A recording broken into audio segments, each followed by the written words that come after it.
안녕하세요. 뉴스레터 K 진행하는 전종철입니다.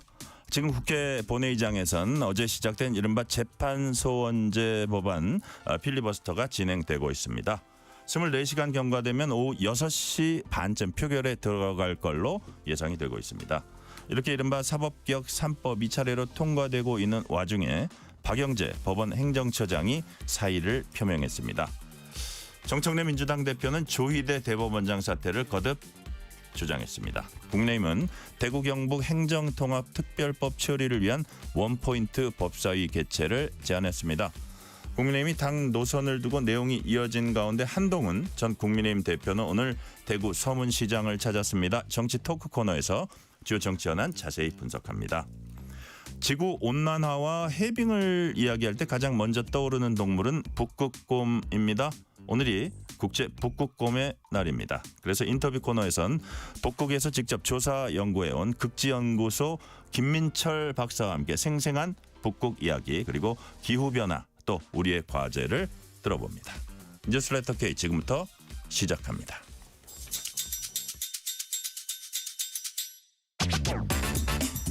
뉴스레터 K 정치 토크입니다. 최창렬 용인대 특임 교수, 정광재 전 국민의힘 대변인 나오셨습니다. 어서 오세요. 안녕하세요. 네, 반갑습니다. 네.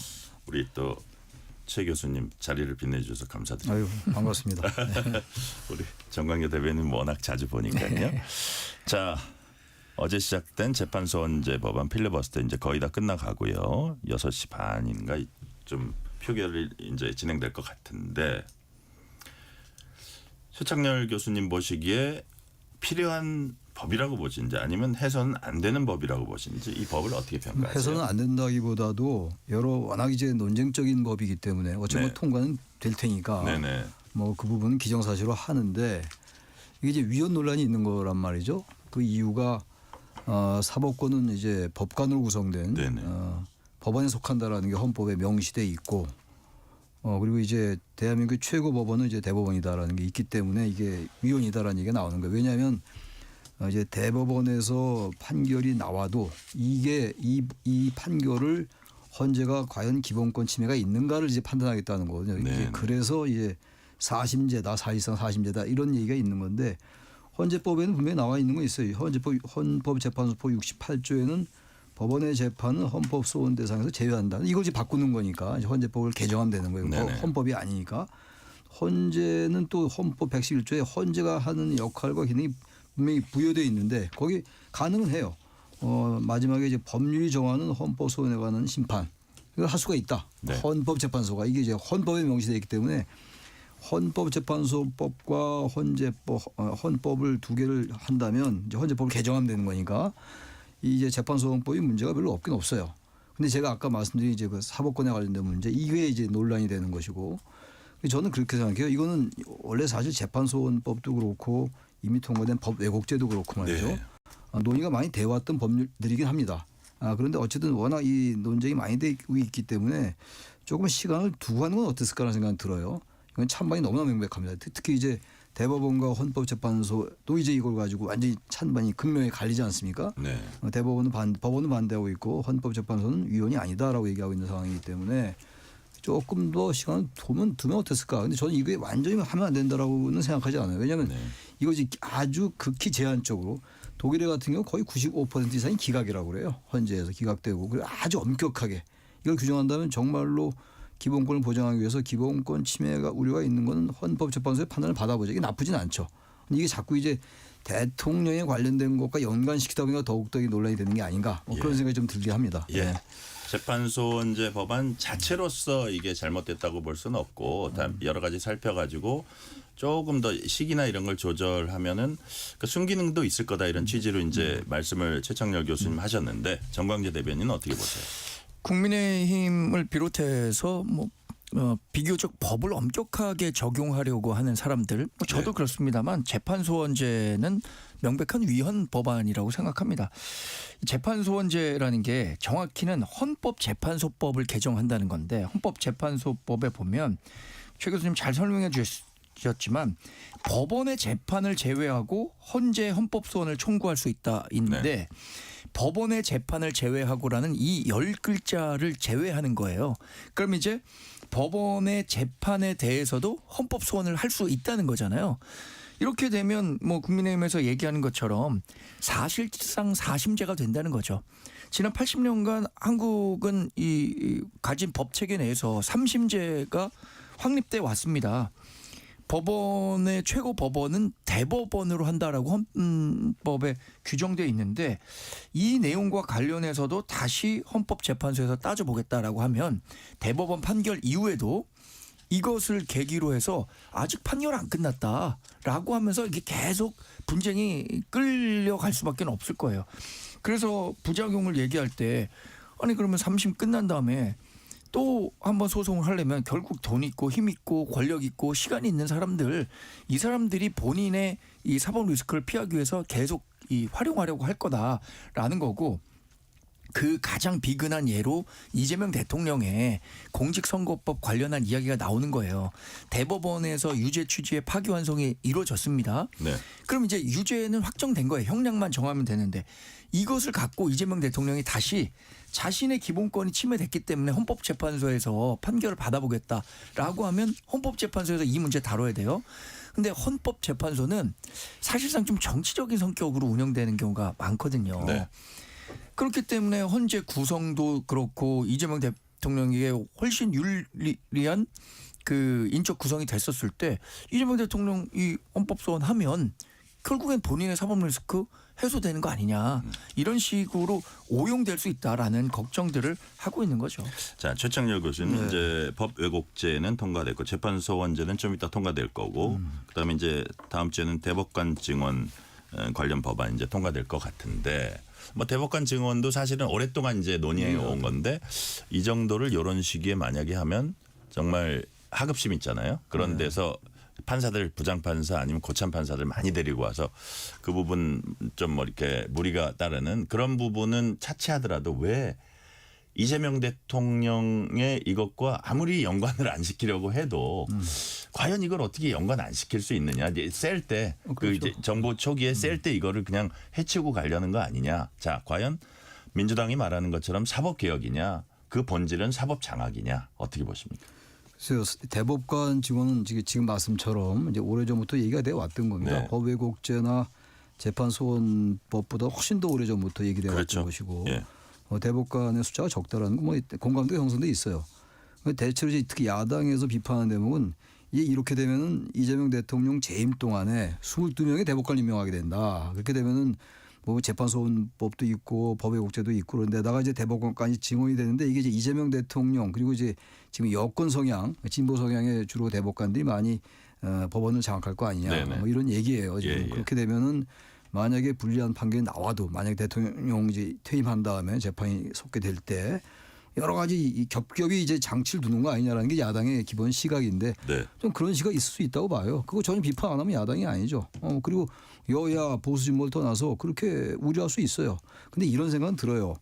그렇게 자꾸만 정치적으로 대통령과 관련시켜서 보지 말고 대법관의 증언이 필요하다면 이걸 좀 다른 각도에서 한번 생각해 보는 건 어떨지 야당에서도.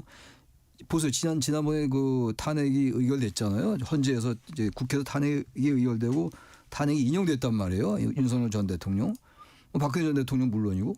그러니까 이건 아주 정말 중요한 건 말이죠. 대법관들의 물론 진보 성향, 보수 성향이 있죠. 미국의 연방대법원도 마찬가지고. 네.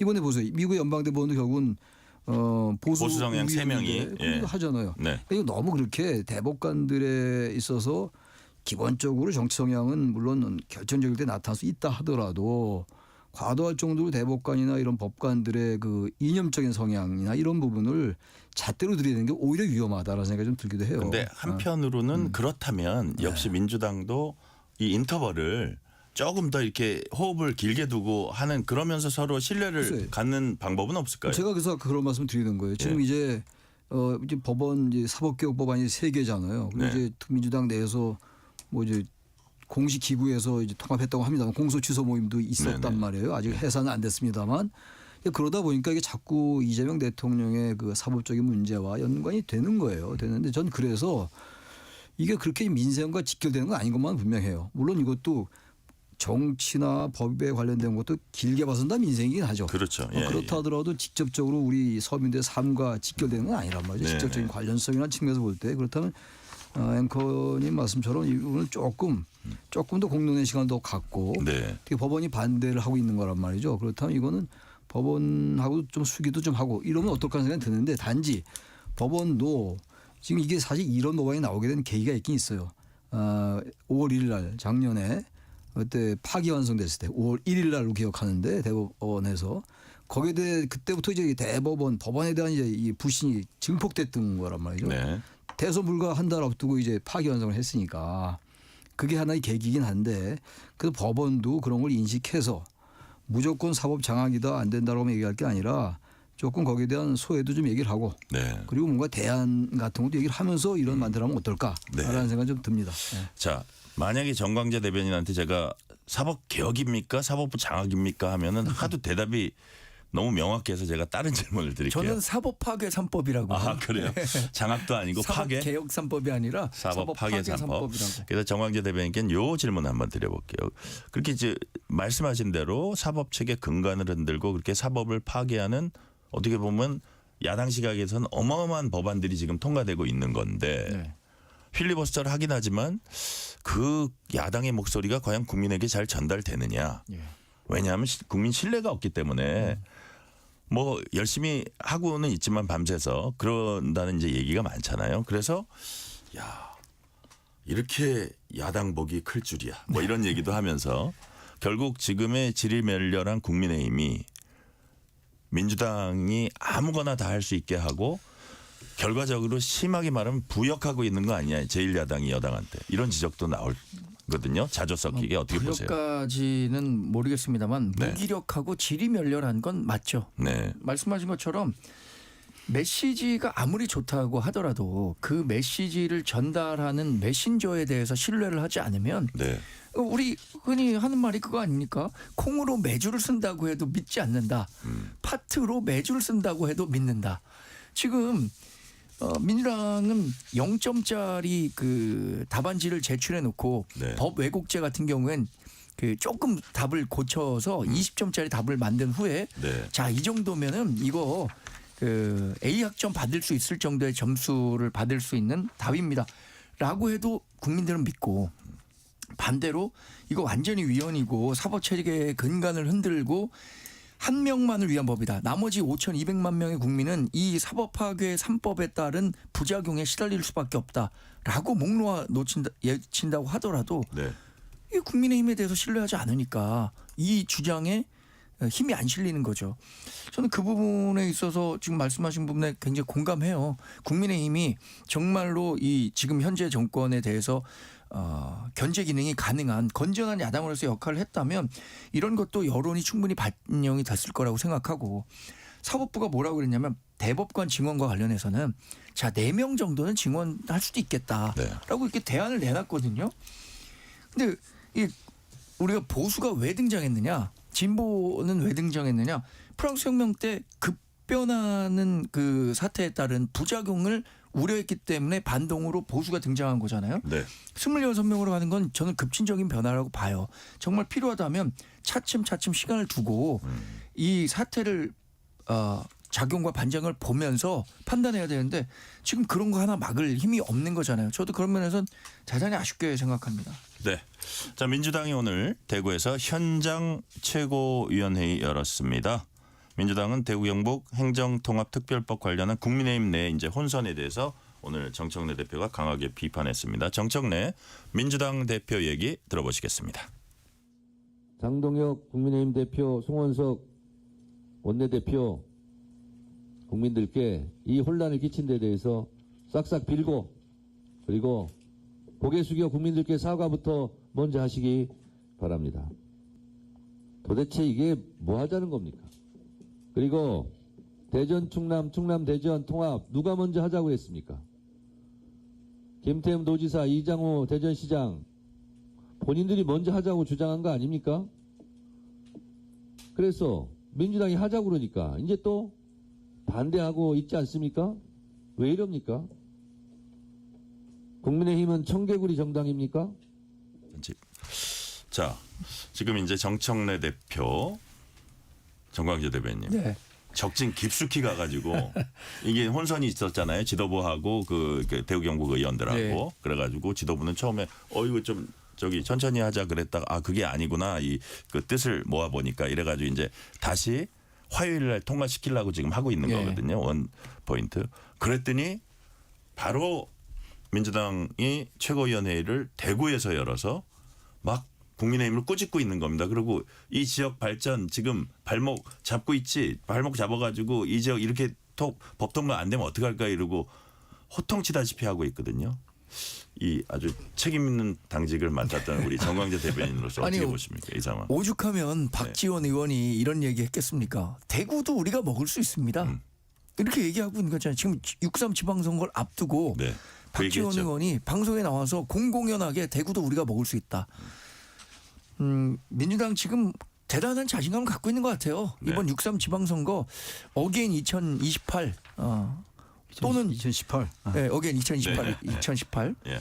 또는 뭐 대구까지 먹는다고 한다면 2018년보다도 더 좋은 성과를 얻을 수 있다라고 자신하는 것 같은데 지금의 그 행보는 저는 너무 샴페인 일찍 터뜨릴 필요는 없다. 지금 아직 석 달이나 남았다. 이재명 대통령의 국정 지지율 높고 네. 아무리 지금 국민의힘이 질이 멸렬한다고 하더라도 국민의힘은 지금이 최저입니다. 제가 생각하기엔 그래요. 모르겠습니다. 뭐 장동혁 대표가 어떤 식으로 앞으로 당을 운영할지 이 방향과 관련해서 변화가 없다고 하더라도 지금이 최저지. 네. 결국에는 뭐 아무래도 일방적인 독주를 견제하려고 하는 집단 지성이라는 게 있기 때문에 저는 뭐 2018년보다는 그래도 희망적인 결과를 꿈꾸고 있습니다만 어쨌든 민주당이 이렇게 그 보수의 심장이라고 하는 대구에 가서 최고위원회를 하면서 지역 의원들을 꾸짖는 이 상황 상당히 좀 반성할 부분이 있다고 봅니다. 제가 네, 최창규 교수님. 예. 제가 하나 말씀드릴게요. 이 적진을 교란하고 있는 거거든요. 아까 예. 적진 깊숙이라는 예, 말씀하셨는데 예, 제가 예. 좀 약간 과하게 지금 적진을 교란하게 지금 가고 있는 건데 이 집권 세력은 말이죠. 지금 민주당, 대통령, 집권 연합, 이대권, 집권 세력이 됐건 집권 측이 됐건 파죽지세예요. 네. 그러니까 지금 대통령이 언급 하나하나가 지지율 상승에 도움이 된다고요.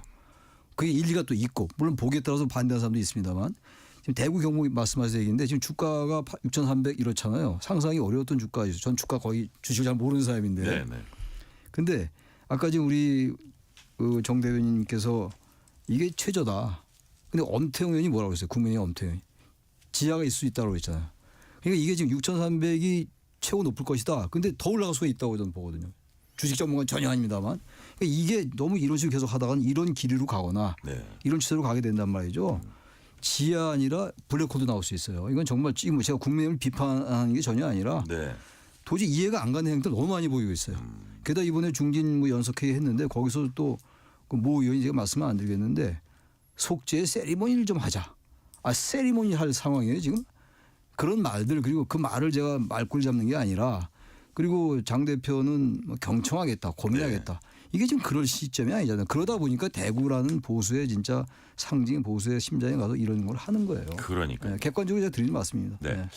그리고 이제 통합법안 자체는 허점이 많다 이런 지적들이 많더라고요. 막 좀 급하게 만든 측면도 있고 뭐 어떤 걸 이게 복사해가지고 붙였는데 똑같은 조항이 뭐 98조에 있으면 99조에 똑같은 조항이 있는 것도 있고 막 그렇다는데 여하튼 대구시장 출마 선언한 주호영 의원이 저희 프로그램에서 저번 주인가요 이런 얘기를 하더라고요. 개문 발차하더라도 일단 이거 그렇죠. 저기 가야 된다 통합법안.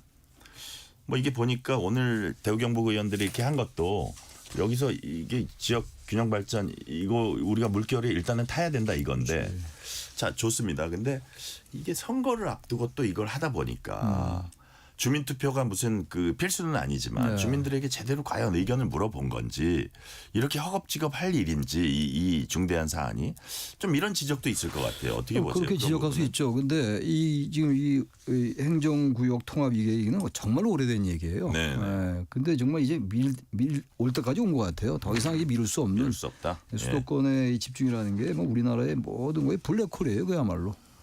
지금 서울, 경기, 인천에 인구의 반이 살잖아요. 지금. 네. 그러니까 수도권 뭐 아파트 부동산 얘기합니다만 그게 구조적인 문제거든요. 그러니까 있던 대구 뭐 경북은 물론이고 전남, 광주 할 것 없이 5국 3특이라는 게 네. 그게 당위성이 있어요 일단. 근데 이건 갑자기 서두르는 게 아니고 물론 이제 보기에 따라서 야당적 관점에서 본다면 이거 지방선거용 아니냐 근데 그럼 모든 게 지방선거용이 되는 거예요. 이럴 때 전 주호영 부의장 말이 맞다고 보는 게 일단 대구 경북이잖아요. 네. 이걸 이걸 만약에 통화를 하면 이걸 어떻게 감당하겠어요? 그러니까 이게 정말 뭐 같은 걸 오려 붙였는지 그건 모르겠습니다만 뭐 문제가 된 조항이 있을 수 있어요. 다른 지역과 다르게 말이죠. 그건 다른 지역 다 제기할 수 있는 문제거든요. 특례 조항 같은 것들인데 그런 거는 나중에 또 보완할 수 있어요. 일단 제가 만약에 대구 경북의 국민의힘 의원이라면 이거 일단 하고 보고 그 만약에 말이죠 이걸 안 해도 이거는 지금 국민의힘 입장에서 볼 때는 안 해도 문제고 돼도 문제라고 볼 것 같아요. 돼야 돼요. 해 놔야지 나중이라도 할 말이 있다고요. 네네. 이거 안 하고 나중에 어떻게 얘기를 할까? 물론 경북 북부지방에서는 대구에 비해서 좀 반대가 많다고 하긴 하는데 전반적으로는 제가 볼 때 주민투표 꼭 안 해도 되는 거예요. 이건 주민투표에긴요. 이걸 좀 밀어서 이게 민주당이 추진하는 거니까 이게 통합이 돼도 그럼 민주당 뭐가 아니냐라는 그런 피해식이 있는 것 같아요. 보다 적극적으로 전문적 판단이 결여되어 있는 것이고 민주당에게 공을 돌리기 싫다는 그런 좀 약간 속 좁은 생각 때문에 주민투표를 끌고 나온 게 아닌가라는 생각이 들어요. 저는. 네. 예. 자 어쨌든 대구 경북 의원들이 이거 일단은 합류해야 된다. 부랴부랴 네. 이제 추진을 하고 있고요. 자 주제를 뭐 계속 관련되는 얘기인데 지금 지금 잠깐만 말씀드리자면 예. 대구 정말 경북은 사실 이번 행정통합 과정에서 네. 충남, 대전, 대구, 경북, 전남, 광주 이렇게 있잖아요. 여러 특례 조항들을 봤었을 때 충남, 대전은 상당한 역차별을 받고 있다. 호남 지역에 그러니까 네. 전남과 광주 지역의 그 통합과 관련해서 중앙정부에서 지원해 주는 것에 비해서 상당히 그 지원 폭이 적다라는 것 때문에 네. 지역 여론이 반대하는 여론이 많아요. 대구 경북도 비슷한 수준의 이야기를 하고 있는데 저는 일단 국민의힘이 TK 통합과 관련해서 빨리 민주당과 협조해 달라고 했으니까 네. 그 과정에서 본인들이 느끼는 역차별이라고 하는 사항들에 대해서 적극적으로 의견을 개진할 필요는 있다고 생각합니다. 네. 자 여론조사 보겠습니다. 엠브레인 퍼블릭, K스탯 리서치, 코리아 리서치, 한국 리서치 지난 23일부터 사흘 동안 만 18세 이상 1,002명 전국 지표 조사했습니다. 국민의힘 지지율 17%. 17% 쇼크라고 표현을 하더라고요. 자, 그건 국민의힘 지지율이고요. 대구 경북 볼게요. 이재명 대통령 국정운영 긍정평가 56, 부정평가 38. 크게 앞서고 있습니다. 자, 대구 경북 정당 지지율 민주 28, 국민의힘 28. 추락하는 것은 날개가 없다. 이게 자, 정광재 대변인 어떻게 분석하십니까? 저도 이렇게 될 줄 몰랐습니다. 제가 한 3년 전에 이 국민의힘을 택해서 예. 현실 정치를 시작했는데 3년 후에 이럴 정도를 예상했었을까요? 전혀 예상하지 못했고 사실 언젠가부터 이제 보수가 우리 사회의 주류가 아니다라는 점에 대해서는 네. 위기의식을 갖고 있는 보수 세력 많이 있었을 겁니다. 그런데 지금 나온 여론조사 10%대 여론조사까지 떨어질 거라고 예상한 사람은 많지 않았을 것 같은데 2월 첫째 주와 2월 넷째 주 3주 사이에 무슨 정치적 이벤트가 있는가 이거 한번 살펴보면 왜 이렇게 급락했는지 알 수 있어요. 장동혁 입장 발표? 그렇죠. 2월 19일에 윤석열 전 대통령 1심 판결 있었죠. 네. 이게 무기징역 선고를 받았고 독립된 3개의 개별 재판부가 모두 계엄을 내란이라고 규정 지었음에도 불구하고 네. 2월 20일 날 나온 장동혁 대표의 메시지는 3심을 가야 된다. 또 윤석열 전 대통령의 절연을 주장하는 사람들과 절연해야 한다. 이런 식의 메시지를 내니까 일반 대중들이나 중도 진영에 있던 사람들 또는 보수 진영에 있는 사람이라고 하더라도 2월 19일 이후에 장동혁 대표의 메시지는 달라졌을 거라고 생각해요. 근데 기대했던 것보다도 완전히 다른 방면으로 가니까 마케팅의 기대 불일치 이론이라고 했는데 기대가 크면은 실망도 굉장히 크거든요. 여튼 2월 19일 이후에는 국민의힘도 변하겠지라고 생각했는데 그게 이루어지지 않다 보니까 네. 실망한 중도 진영 보수 진영에 있는 사람들이 대거 이탈했다. 이게 5%포인트 차이잖아요. 근데 22%에서 5%포인트는 무려 20%가 넘는 비율로 떨어진 겁니다. 3주 사이에 20%가 떨어진 거예요. 자, 아까 이제 그 지지율에 대해서는 최 교수님 잠시 말씀하셨으니까 장동혁 대표 이제 책임론이 분출이 되고 있습니다. 사퇴 요구도 나오고 노선 투표하자는 제안도 나오고. 자, 그동안 이제 정치 상황 많이 지켜보셨으니까 뭐 의원총회 같은 것도 많이 보셨을 거 아니에요? 근데 장동혁 대표의 입장 발표보다 의원총회 보고 더 놀랐다는 분들도 있어요. 예를 들어서 격렬히 토론도 없고 이상한 다른 주제를 해가지고 그거를 시간을 발언을 못하게 하니까 그러고 의총을 끝내고 나온다? 그 다른 대다수의 의원들은 지금 어떤 생각을 하고 있는 제가 겁니까? 그 말씀 드리려고 그랬었는데 예. 먼저 말씀하시는데 예. 23일 의총도 깜짝 놀랐어요. 예. 그러니까 지금 이 부분은 장동혁 대표 책임론이 가장 클 거고 장동혁 지도부 이른바 예. 국민의힘의 이제 뭐 이른바 소장파 물론이고 대한과 미래 등 소장파 물론이고 중진 의원들도 뭐 계엄에 대해서 전혀 장동혁 지도부가 다른 얘기를 하고 있어요. 예. 그러면 이런 의총에서는요 의원들이 직을 내걸고 대표 보고 사퇴하라고 그래야 돼요. 그리고 난 다음에 뭐 각서쓰라고든가 아니면 뭐 당신 저기 그 지방선거 승리를 어떻게 보느냐 당연히 여기서 얘기해라. 그거 왜 못합니까 중진들이 그런 게 전혀 없잖아요. 그리고는 뭐 어제도 점잖하게 갔다 온 것 같던데요. 이건 예. 점잖은 게 아니라 거의 이분들은 이제 지방선거가 남의 일이라고 생각하는 것 같아요. 총선거는 28년도니까 아직 시간 많고 또 변수가 무궁무진하고 심지어 어떤 생각도 드냐면 지방선거에 자기가 챙겨야 될 공천이 있잖아요. 그래서 지역구 그러니까 의원들. 예. 그래서 지금 목소리 못 내나 이런 생각까지. 좀 그런 생각도 들어요. 근데 예. 제가 뭐 함부로 단정할 수는 없는데 게다가 대구 경북 의원들이 많잖아요. 근데 예. 여전히 대구 경북이라는 기득권에 안주하는 뭐 점잖게 말해서 말씀은 기득권에 안주한다고 얘기하는 것이고 진부한 표현인데 정말 국회의원들의 임무를 해태하는 것이다. 이게 정치라는 게 결국 정치적 속내고 정치적 유불 주고 셈법을 하는 거다. 정치 현실이 그렇고 권력 정치가 그런 거긴 한데 네. 그래도 국민들의 선출에 의해서 뽑힌 공직자들인데 그게 임명직도 아닌데 최소한도 역사에 대한 당위라든지 말이죠. 최소한도 국민들의 일반 대다수 일반 그 루소가 말하는 제너럴 윌 일반 의지는 뭔가는 봐야죠. 그게 직업적인 그 막스 베버의 그런 효능감 아닙니까? 그거 자체가 없다 이분들은. 그러니까 뭐 장동혁 대표를 비나 이런 것도 지쳤어요 이제. 하도 얘기를 많이 하니까 굳이 이 자세히 얘기할 필요도 없고. 도대체 그 대다수의 국민의힘 의원들은 어떤 생각을 하고 그러니까 있나? 제가 볼 때 그거예요. 일단 2028년도 총선 많이 남았고 이게 지방선거 지더라도 장동혁 대표가 당권을 유지할 것 같고 네. 그럼 찍히면 안 된다. 속된 말로. 예. 개인이 이제 말은 그냥 원론적인 얘기만 하면 되지.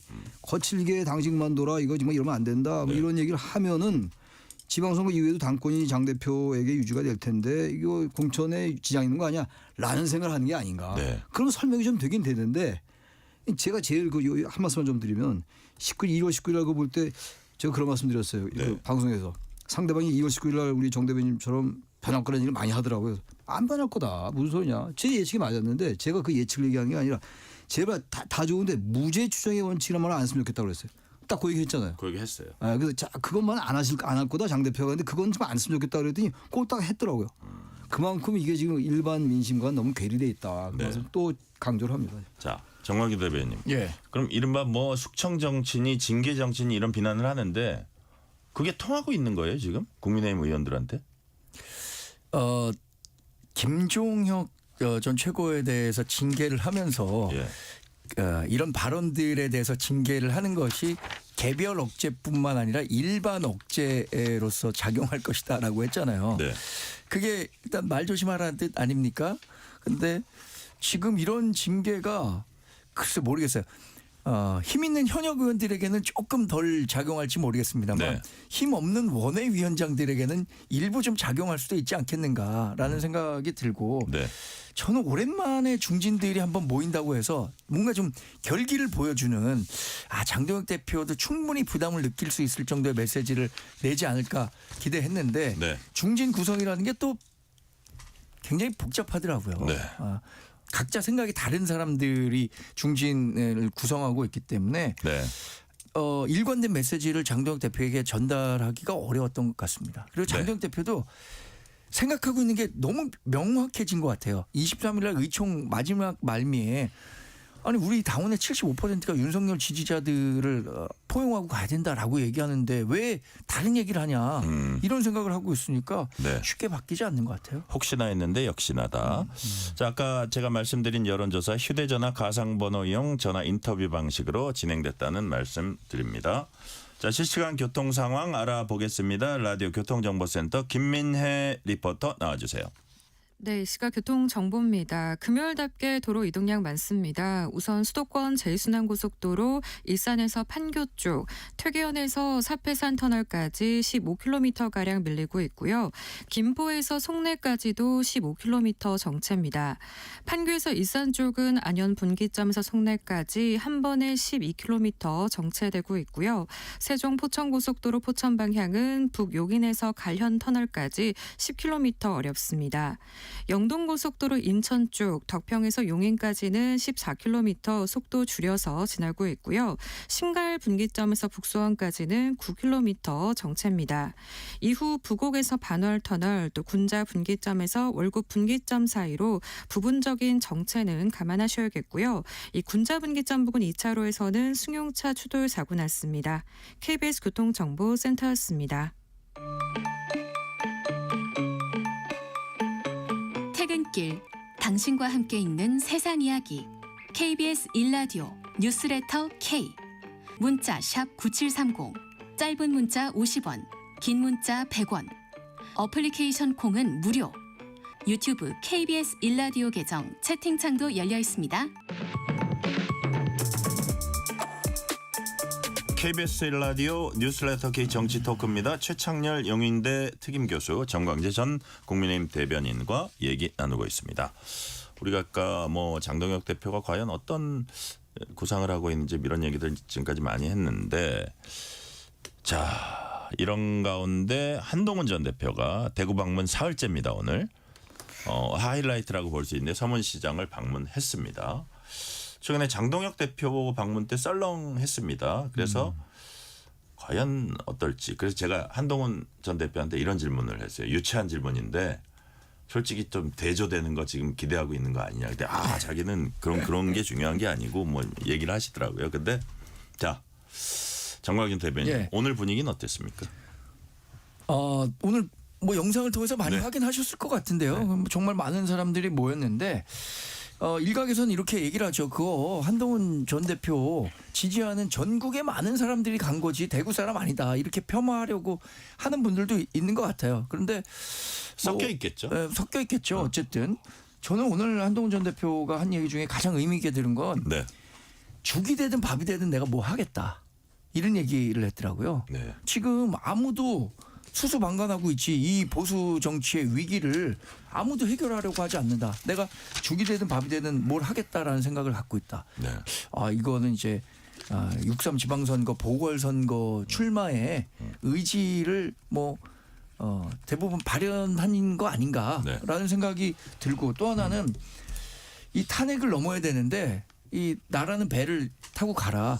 그 다음에 그 과정에 육지에 도착했을 때 정말 이 배가 쓸모가 없을 것 같으면 그때 버려라. 네. 이런 얘기를 한 걸 보고 그 보수의 성지 심장이라고 하고 있는 대구에 가서 네. 자기가 정말로 보수 진영의 정치를 대표하겠다라는 의지를 강하게 표현했다라고 판단했습니다. 정광재 대변인께 질문 하나만 더 드려볼게요. 예. 자, 한동훈 전 대표에게 오늘 김석기 의원 좀 나이도 많으시고 이제 사선 의원인가요? 이분이 어떻게 보면 당권파와 생각을 좀 비슷하게 갖고 계신 것 같은데, 책임을 인정하고 험지에서 국민의힘 후보 지원에 나서라. 그랬더니 한 전 대표가 윤 전 대통령 무기징역 선고 보고도 탄핵이 잘못이고 계엄 옹호하는 분들, 제가 제명당할 때 제명 동조하더니 이제 당권파 도끼에 희생하고 백예종군하라. 그분들은 윤 대통령 계엄하고 보수 망칠 때 뭘 했고 어떤 희생했나. 좀 틀린 이 얘기 중에 틀린 부분이 뭐가 있나 한번 좀 짚어주세요. 어느 게 틀린 거죠? 근데 저는 백의종군 하려면 백의 하얀 옷은 입혀놨었어야 되는데 네. 하얀 옷도 지금 벗겨놓은 상태 아닌가요? 제명을 통해서 같은 진영의 사람이 아니다라고 낙인을 찍어버렸잖아요. 네. 그러니까 이제 그 같은 옷을 입고 있지 않은 사람, 그러니까 이제 그야말로 무소속 정치인으로서 본인의 정치 행보는 저는 본인 책임하에 다 한다고 생각해요. 지금 국민의힘에서 얘기하는 당권파에서 얘기하는 것들, 네. 그거는 이제 한동훈 전 대표에 대해서 하고 싶은 얘기 하는 거죠. 네.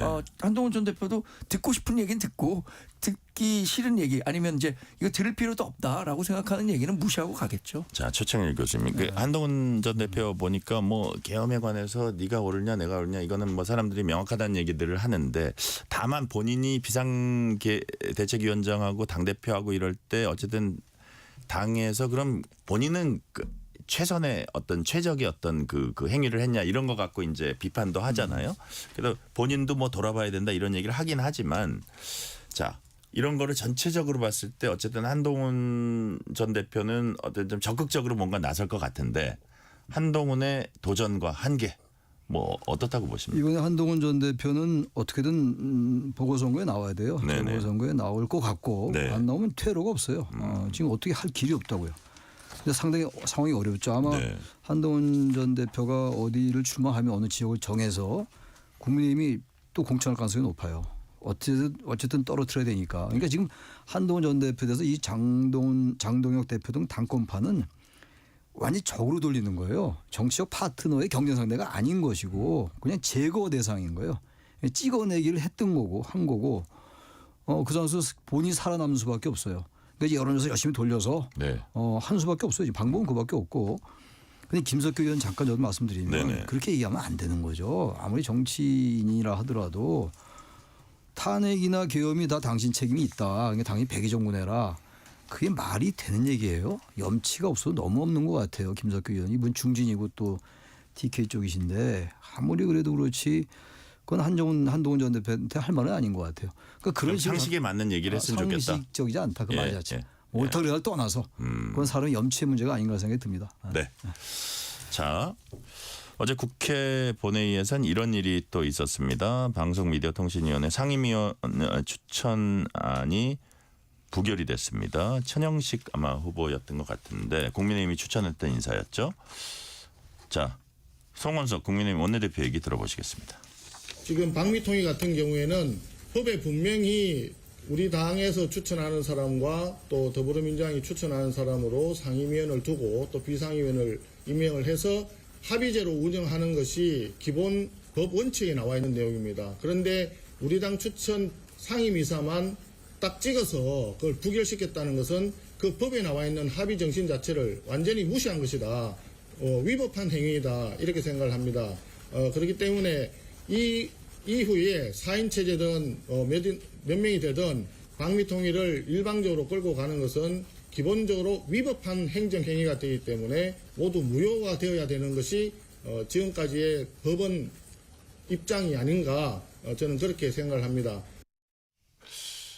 자, 정광주 대변인. 예. 최영두 간사 뭐 여당한테 뒤통수 맞았다 뭐 이런 얘기를 하는데 뭐 과정을 보니까 아마 그 예를 들어서 윤석열 전 대통령 좀 옹호하고 이런 부분 예. 펜앤드마이크 대표하면서 이런 부분에 대해서 뭐 민주당이나 혁신당에서 이건 안 된다 이래가지고 좀 의총이나 이런 통해가지고 여론을 만들어서 부결시킨 거거든요. 예. 자, 어떻게 평가하십니까 이 결정? 아니, 원래 그 방미통일 상임위원은요 예. 정치적 후견주의라는 게 있습니다. 그래서 정당이 추천을 하기로 돼 있습니다. 상임위원 같은 경우엔 네.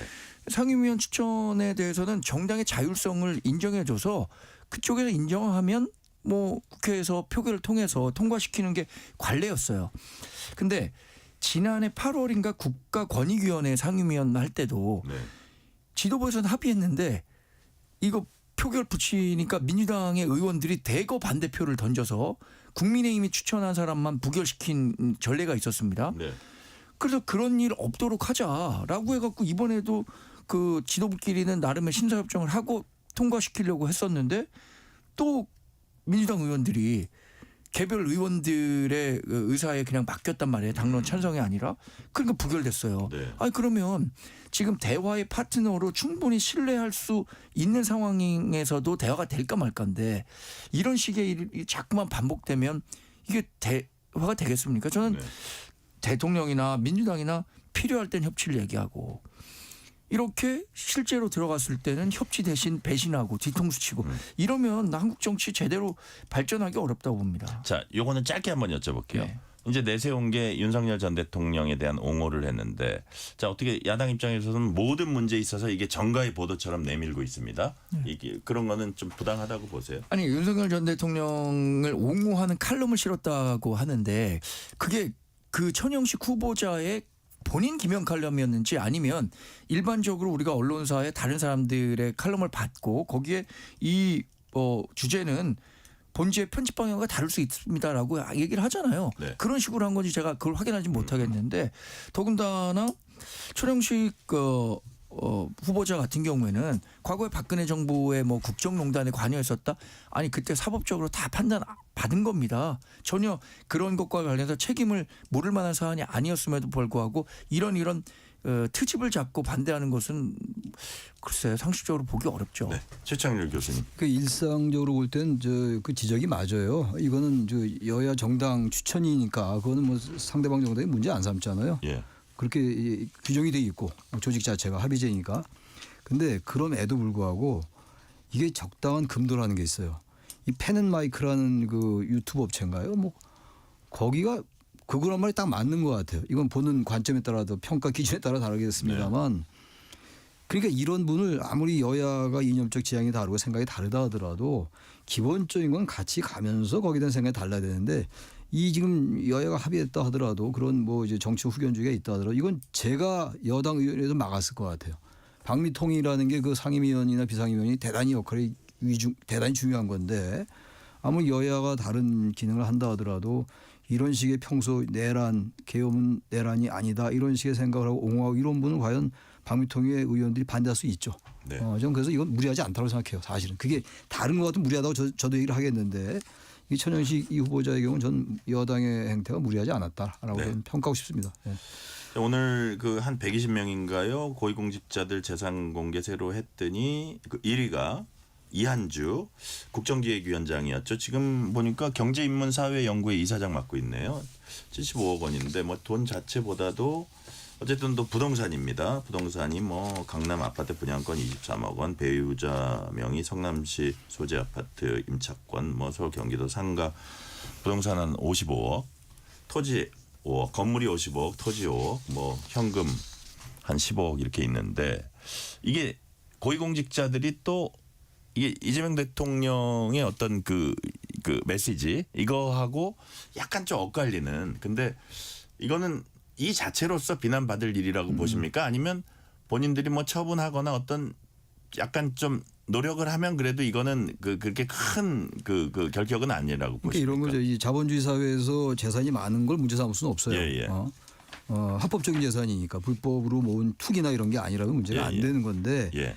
그런 부분이 하나 있고 또 하나는 그럼에도 불구하고 저는 항상 주장하는 게 정치는 말이죠. 정치인, 공직자들은 특히 정치인, 선출직들은 네. 바람직한 걸 얘기하는 거예요. 꼭 그래야 된다는 게 아니라 네, 네.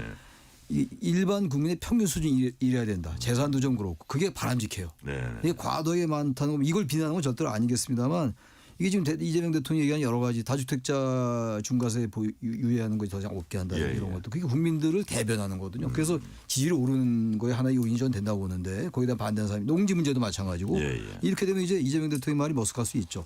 이 자체가 잘못됐다고 얘기하는 게 아니라 아직 불법 같은 건 안 나타났으니까 그럼에도 불구하고 이제 그런 지금 앵커께서 지적하신 그런 문제에 있어가지고 일반 국민들이 볼 때 저 이 개혁을 추진하고 여러 가지 지금 부동산 문제를 강하게 이제 추진해 나가는데 이거 좀 머쓱한 면이 없지 않나 그런 저는 비판이라기보다도 그런 지적은 가능하지 않겠느냐 네. 그런 생각이 좀 들어요.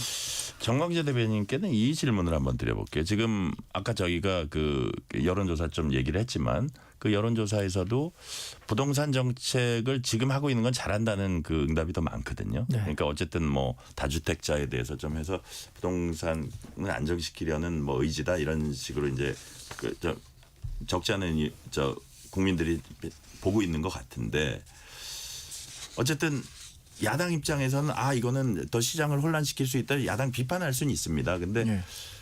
이게 우리가 약간 전략을 조금 이 부동산 문제에 대해서 이렇게 약간 합심하는 뭐로 가는 게 오히려 국민들한테 더 그러니까 무슨 얘기냐면 약간 좀 비판과 예. 합심을 조금 더 선택적으로 이렇게 전략적으로 하면 어떠냐 이런 지적도 있거든요. 그러니까 정책적 대안을 그렇죠. 새로 내놔야 예. 되는데 너무 비판 근데 일변도 아니냐 이거죠. 정책적 대안이라고 하는 것이 예. 국민의힘에서 계속 얘기하고 있는 것은 그러면 네.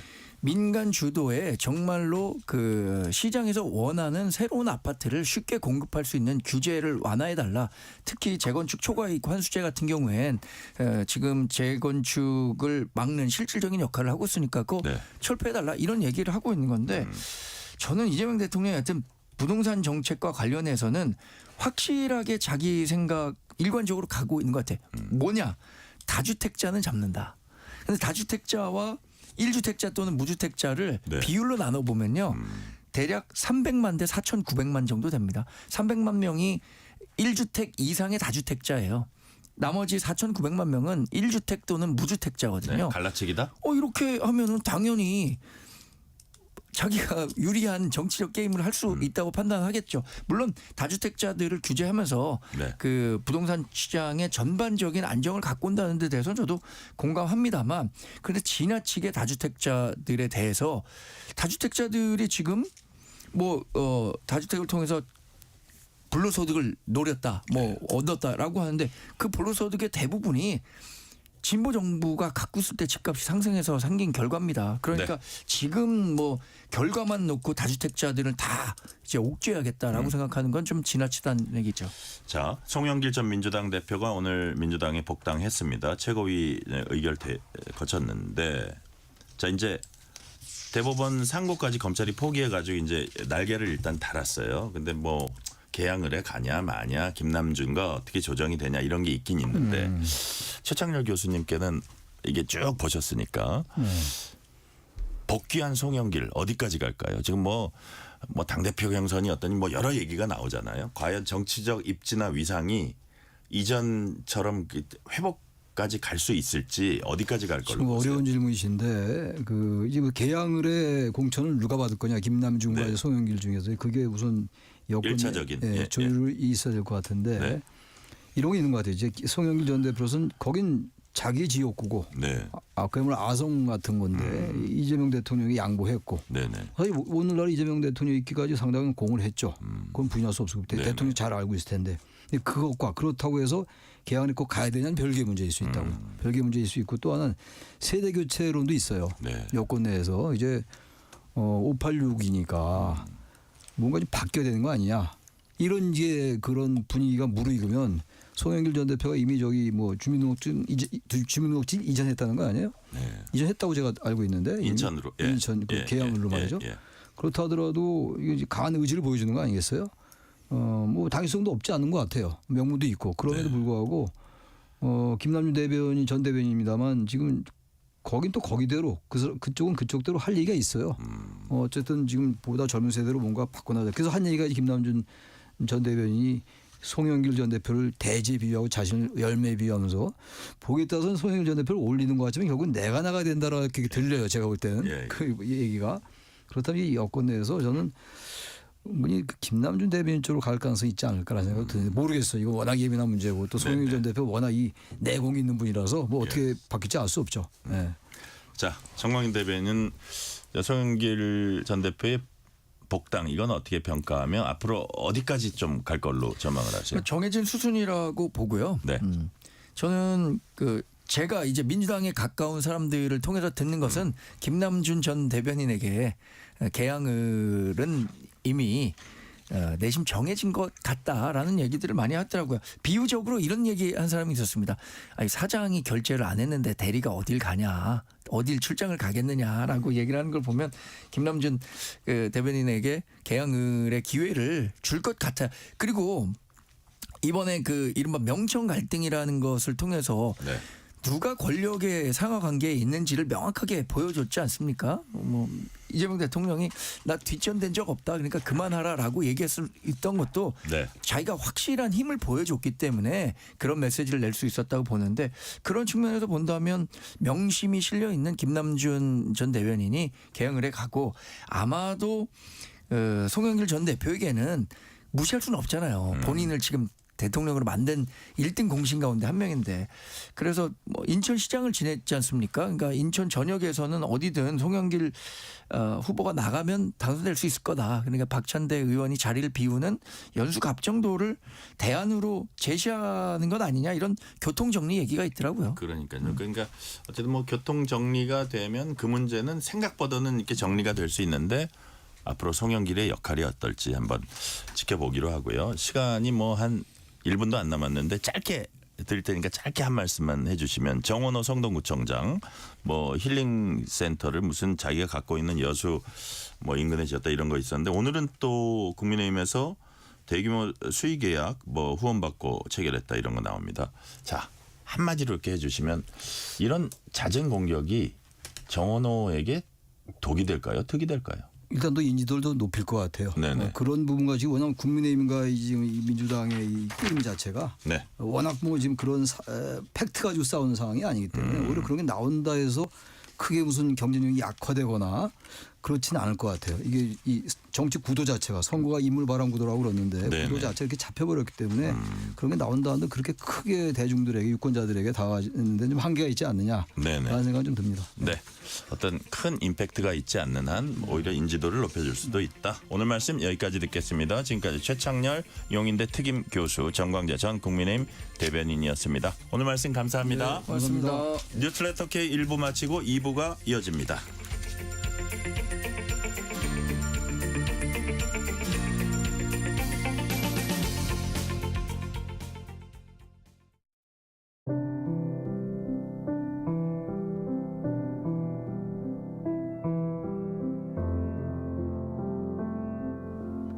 KBS 라디오 연중기획 희망충전 대한민국 679번째 이야기.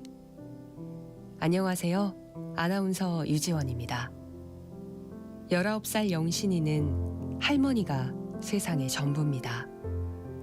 어릴 적 부모님의 이혼 후 외할머니와 단둘이 살아온 영신이. 하지만 요즘 들어 할머니의 건강이 약해지면서 영신이 마음도 초조하기만 한데요. 심한 당뇨로 저혈당 쇼크가 온 할머니는 이미 몇 번이나 생사의 고비를 넘겼습니다. 비좁은 원룸에서 간병과 살림, 취업까지 준비하고 있는 영신이 감당하기 어려운 현실의 벽 앞에 꿈은 잠시 멈춰서 있는데요. 영신이의 바람은 단 하나, 사랑하는 할머니와 조금 더 오래 함께 사는 것. 영신이와 할머니가 불안이 아닌 희망을 마주할 수 있도록 여러분이 두 손을 꼭 잡아주세요.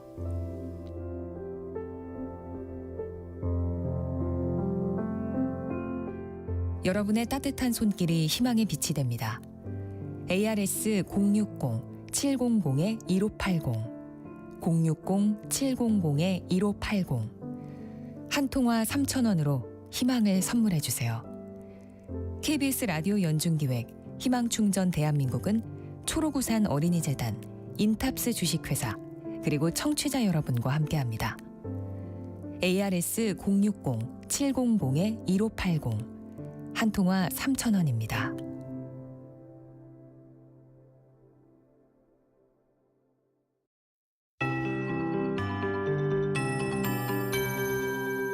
KBS 58분 날씨. 3월을 코앞에 두고 벌써부터 봄 기운이 가득합니다. 경남 양산의 통도사에는 일찌감치 홍매화가 만개했습니다. 오늘 서울의 낮 최고 기온 14.8도까지 오르며 연일 4월 상순에 해당하는 포근한 봄 날씨가 이어지고 있는데요.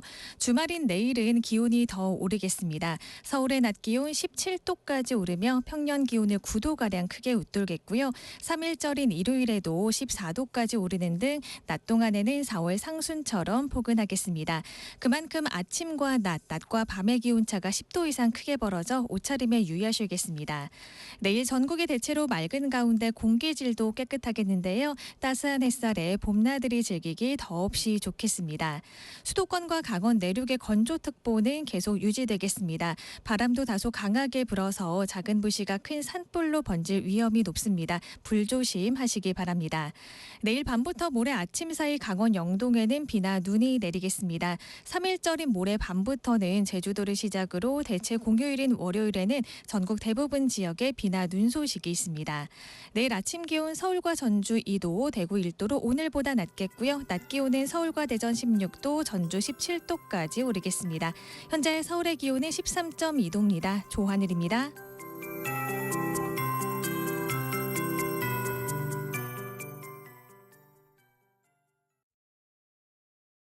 정성을 다하는 국민의 방송 KBS가 6시를 알려드립니다. AM 711kHz, FM 97.3MHz, KBS 1라디오입니다. HLKA.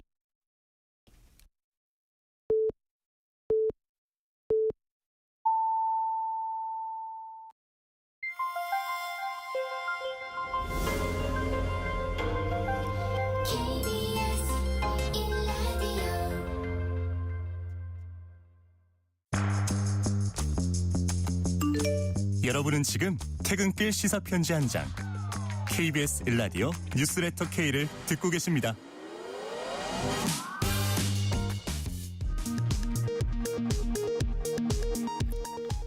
이 시각 라디오 정보센터 뉴스입니다. 이재명 대통령이 다주택자에 이어 주거용이 아닌 투기용 1주택자도 보유보다 매각이 유리한 상황을 만들겠다고 공언했습니다. 정책 수단을 총동원할 것을 언급하며 세제 개편 가능성도 시사했습니다. 한편 이 대통령은 오늘 본인과 김혜경 여사 공동 명의의 경기도 성남시 분당구 아파트를 매물로 내놨습니다. 국회에서 필리버스터 정국이 나흘째 이어지고 있습니다. 민주당은 오늘 재판소원법을 처리한 뒤 대법관 증언 법안까지 상정할 계획입니다. 국민의힘은 민주당의 쟁점 법안 강행 처리는 일당 독재라고 비판했습니다. 국민연금공단이 지난해 역대 최고인 18.8%의 기금운용 수익률을 기록했습니다. 지난 한 해 동안 231조 6천억 원을 벌었는데 국민연금의 한 해 연금 지급액의 4.7배에 달하는 규모입니다. 현대차 그룹이 전북 새만금에 9조 원을 투자해 로봇과 인공지능, 수소 산업을 아우르는 첨단 산업 거점을 조성합니다. 정부가 구글이 요구하는 고정밀 지도의 국외 반출을 엄격한 보안 조건을 준수하는 조건으로 허가하기로 했습니다. 지금까지 라디오 정보센터 뉴스 편유희였습니다. 뉴스의 진수를 보여주는 인터뷰. 뉴 진수.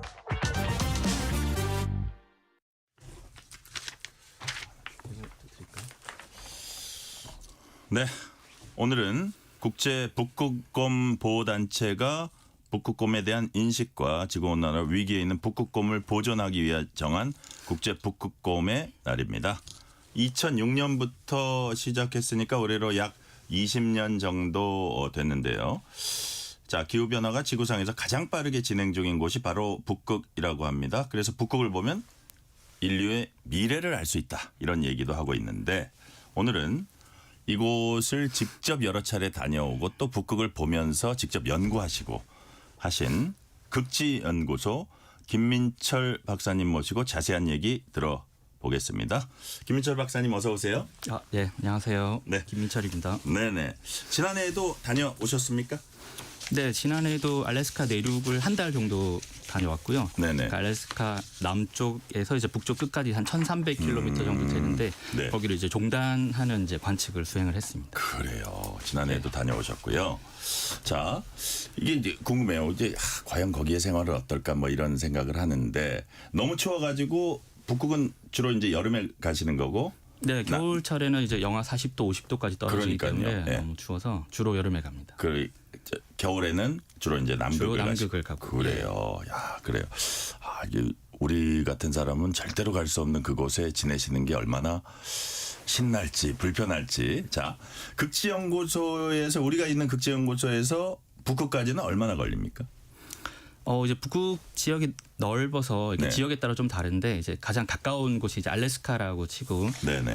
그러니까 알래스카 같은 경우는 이제 비행기를 한 번, 두 번 정도 갈아타면 돼서 한 하루나 이틀 정도 걸리고요. 네네. 근데 이제 그 북유럽 위쪽에 노르웨이 위쪽에 있는 스발바르라든지 이제 그린란드까지 가는 경우도 있는데 네. 그곳은 이제 비행기를 뭐 3번에서 4번까지도 그래요? 갈아타야 돼서 한 3일에서 뭐 길게는 한 5일 정도까지도 걸립니다. 네. 그래요. 자, 제가 아까 신난다는 표현은 제가 이제 좀 약간 취소를 할게요. 왜냐하면 얼마나 힘드시겠어요. 거기서 그 추위 견디시면서 하는 게. 근데 보통 사람들이 가볼 수 없는 데를 가시니까 처음에 가셨을 때는 좀 신기하기도 했습니까? 처음에는 엄청 어땠어요? 설렜었죠. 그렇죠. 네. 그럴 것 같아요. 우리나라에서 못 보던 풍경을 보니까 그러니까요. 엄청 설렜습니다. 네네. 자, 설렜는데 보통 한번 이번에 뭐 여름에 북극에 있는 극지 연구소 갔다. 어느 정도 보통 있습니까? 한 번 가면 경우에 따라 다르겠지만. 그것도 이제 목적에 따라 좀 다르긴 한데 그래요? 보통 한 2주 정도 이제 생각하시면 되고 네. 이제 조금 장기로 머무르면 이제 한 달 정도 네, 체류를 합니다. 그러니까 뭐 극지 연구소니까 이제 연구 환경이나 이런 것들도 갖춰 놓고 했을 텐데 네. 그런 시설은 어떤지 그 연구 환경은 어떤지 그거 조금 묘사해 주실래요? 이제 북극권 같은 경우는 이제 저희가 그 우리나라에 기지가 있거든요. 네네. 북극의 다산 과학 기지라고 이제 노르웨이 북쪽에 있는 스발바르 제도라는 곳에 이제 여러 나라들의 기지가 모여 있는 네네. 과학 기지촌이 있어요. 네, 그 기지촌 건물 중에 하나가 이제 저희 그 우리나라 이제 다산 과학 기지인데 네. 거기에서 이제 노르웨이 한 업체가 다 관리를 해줍니다. 그래서 그렇군요. 여러 가지 인프라가 잘 갖춰져 있고 하지만 그런 노르웨이가 관리해주는 컴플렉스 안에 들어가서 그 네. 세계 각국의 저 박사들과 같이 있는 거네요. 맞습니다. 뭐 중국, 일본, 영국, 여러 나라들이 다 있습니다. 그래요. 네. 자, 그럼 연구하시는 거 말고 가끔 체육대회 같은 것도 합니까? 체육 대회를 하진 않고 이제 토요일마다 이렇게 그 와인을 마시고 좀 이렇게 서로 대화하고 그런 그래요? 소통을 하거든요. 네. 그리고 또 색다른 경험입니다. 그래요. 그러면 거기 이제 아무래도 사람이 일만 하는 게 아니라 좀 쉬기도 해야 되잖아요. 쉬는 게 그렇죠. 이제 자면서 쉴 수도 있고 책을 보면서 쉴 수도 있고 한데 네. 그곳에 좀 다니면서 자연을 즐길 수 있는 그런 그 힐링도 있습니까? 있죠. 네, 있어요? 있습니다. 네, 거기가 이제 대기가 엄청 맑고 그 가시거리가 진짜 수키로까지도 되거든요. 그래서 그 멀리 있는 그 빙하 풍경을 바라보면서 거기 또 그 기지만 있는 곳이 아니라 이제 곳곳에 야생 그런 숙소 같은 곳이 있어요. 그 캐빈이라고 하는 그 오두막에서 그런 약간 캠핑 같은 그런 생활도 할 수 있고 빙하를 엄청 바라보면서 이제 식사도 할 수 있고 뭐 그런 이렇게 해가 지는 것도 볼 수 있고. 맞습니다. 네, 아침 저녁 풍경도 다 감상할 수 있고. 혹시 얼음 깨고 낚시도 할 수 있어요? 네, 낚시도 허락을 받으면 할 수 있습니다. 그래요? 네. 오, 괜찮은데요. 그러다 이제 곰이 나오면 안 되지만. 예. 자, 제가 이제 지금부터 본격적으로 좀 심각하다는 얘기보다도 이제 본래 하려던 질문 드릴게요. 네. 통상 빙하가 녹고 있다라고 하면 떠오르는 이미지가 있어요. 얼음 위에서 이제 좀 이게 먹이를 잘 못 먹었는지 수척해 보이는 그 북극곰 모습이 떠오르는데 이런 걸 직접 보시기도 했어요. 네, 저 같은 경우는 이제 그 스발바르 제도를 가면은 이제 북극곰이 좀 많이 있거든요. 그래요. 그래서 그 말씀드린 아까 과학 기지촌에 북극곰이 진짜 오기도 합니다. 그럴 때는 이제 위협적이에요? 그렇죠. 일단 무서워서 다가가지를 못하기 때문에 그 항상 육상으로 이렇게 다닐 때는 이렇게 라이플 총을 들고 다니거든요. 만약의 경우에 대비해서 대비하기 위해서. 네. 큽니까? 몸집이 실제로? 북극곰이 그러니까 사실 뭐 그 흑곰도 있고 우리가 잘 알고 있는 그리고 그리즐리라고 하는 이제 브라운 베어도 있는데 그리즐리. 북극곰이 제일 큽니다. 그래요. 네. 자, 그리고 이제 어쨌든 맞닥뜨리면 생명을 위협할 수 있으니까 라이플을 갖고 다닌다는 이제 말씀이시고. 네. 직접 그런 상황을 맞닥뜨리신 건 아니죠? 보긴 봤지만. 제가 한 50m 앞까지 제가 맞닥뜨린 적이 있습니다. 그래요? 네, 그 야생 숙소 같은 캐빈에서 잘 때 새벽에 잠이 깨가지고 나왔는데 저 한 50m 앞에서 이렇게 걸어오고 있는 거예요. 엄청 놀라셨겠네요. 그래서 제가 1대1로 이제 눈 맞춤도 하고 네, 그랬던 경험이 있습니다. 영화에서 보면 이렇게 째려보면 가기도 하는데 그럴 수는 없잖아요. 네, 저는 사실 좀 째려봤는데 이제 북극곰은 전혀 신경도 안 쓰고 계속 걸어오더라고요. 그래서 제가 무서워서 숙소로 얼른 들어갔습니다. 네. 북극곰한테 살짝 무시를 당하셨고요. 네. 자, 극지 연구하신 지 우리 김 박사님이 한 10년 정도 됐다고 합니다. 지금 책임 연구원 하고 계시는데 10년 동안 여러 차례 극지 다녀오면서 이제 체감하셨을 거예요. 그 극지의 상태를, 극지의 변화. 10년 동안 이게 확실히 뭐가 달라졌다 이게 체감이 됩니까? 네, 북극이 이제 제일 빨리 변하는 곳이기 때문에 사실 빨리 변한다는 게 결국 얼음이 녹아서 생기는 현상들이거든요. 그래서 이제 특히 이제 빙하 같은 경우가 이제 빨리 녹아서 사라지는 게 이제 가장 눈에 띄는 정말 매년마다 가서 봐도 그 사라진 빙하를 이제 볼 수 있기 때문에 가장 크게 제가 느낄 수 있고 그러니까 또 다른 거는 이제 좀 천천히 좀 변하긴 하는데 이제 알래스카 그런 동토층 같은 경우는 이제 땅 속에 얼음이 이제 천천히 녹아가지고 이렇게 호수가 생기고 이런 현상들을 이제 목격을 할 수가 있습니다. 그래요. 자, 어쨌든 변화는 분명히 있다는 말씀이시고 아까 제가 명함을 보니까 뭐 생명과학본부 그 안에서도 그죠? 예. 생명 전공입니다. 예. 그래서 박사님이 생명과학 특히 극지의 영구 동토층 분석하신다 제가 들었거든요. 영구 동토층이 그냥 말 그대로 하면 영구적으로 절대 녹지 않는 얼어있는 상태 지층 뭐 이런 걸 얘기하는 것 같은데 이거를 연구하면 어떤 이점이 있는 겁니까? 그러니까 이제 영구 동토층이 이제 우리나라는 없기 때문에 이제 느낄 수가 없는데 이제 알래스카나 저 시베리아 지역을 가면은 우리가 이제 막대기 같은 걸로 땅을 좀 파 보면은 찔러 보면은 딱딱한 부분이 나옵니다.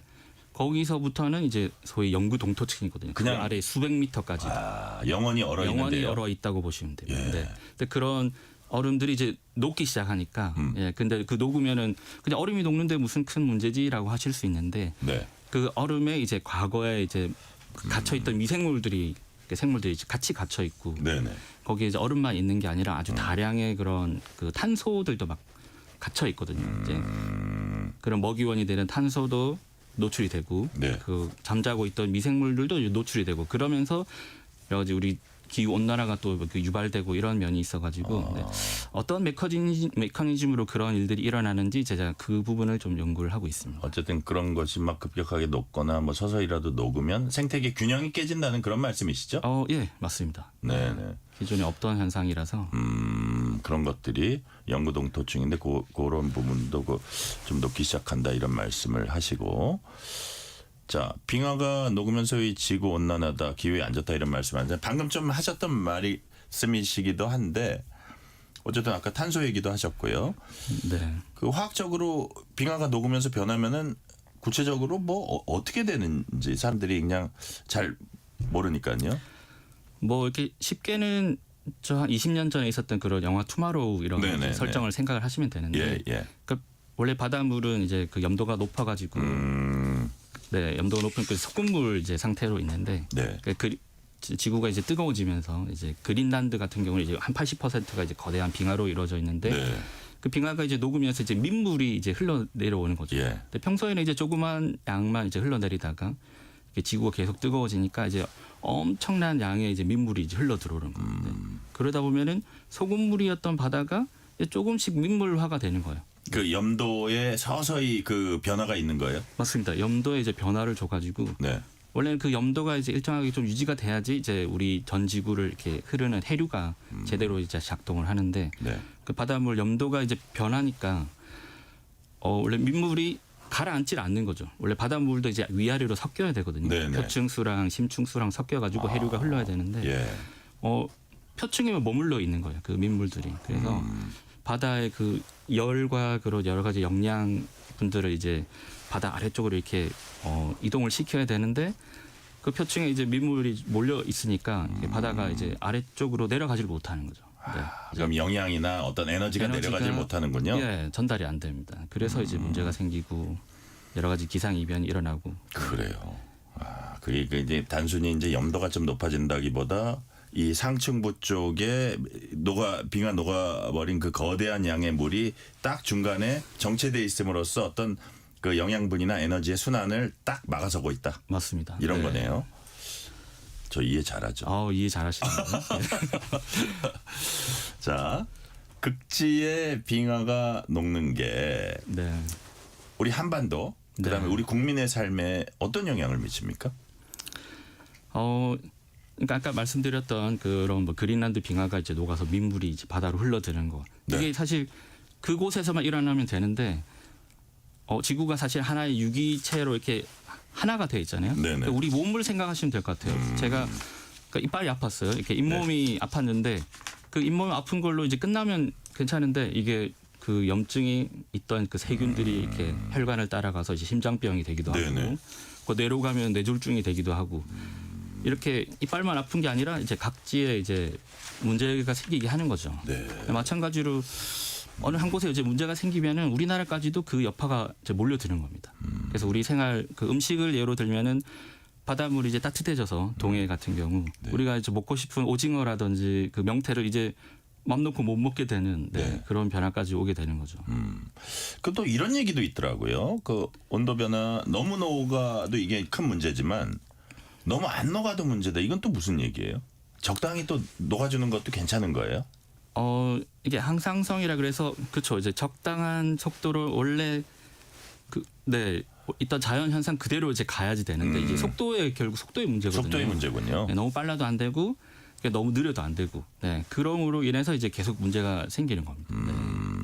그러니까 가장 이게 어떤 그 순환을 제대로 해주는 그 속도가 있는 거예요. 근데 그거를 맞습니다. 뭐 정확히 우리가 맞추기는 참 어려운데 그러나 기본적으로는 어쨌든 그 너무 빠르게 녹아내리는 거는 막는 게 필요하다 그런 말씀이신가요? 맞습니다. 예. 자, 아까 이제 뭐 해수 변화 뭐 얘기 뒤에도 또 더 할 텐데 빙하 때문에 아까 이제 탄소도 영향 받는다 그러셨잖아요. 그 빙하 녹는데 탄소가 증가한다. 그 안에 있는 탄소가 나오는 건지 그렇다면 그로 인해서 어떤 현상이 발생하는 겁니까? 사실 빙하 안에 있는 탄소는 이제 영구 동토층을 얘기하는 거거든요. 그 땅 속에 아주 수백 미터까지 있는 그 얼음들.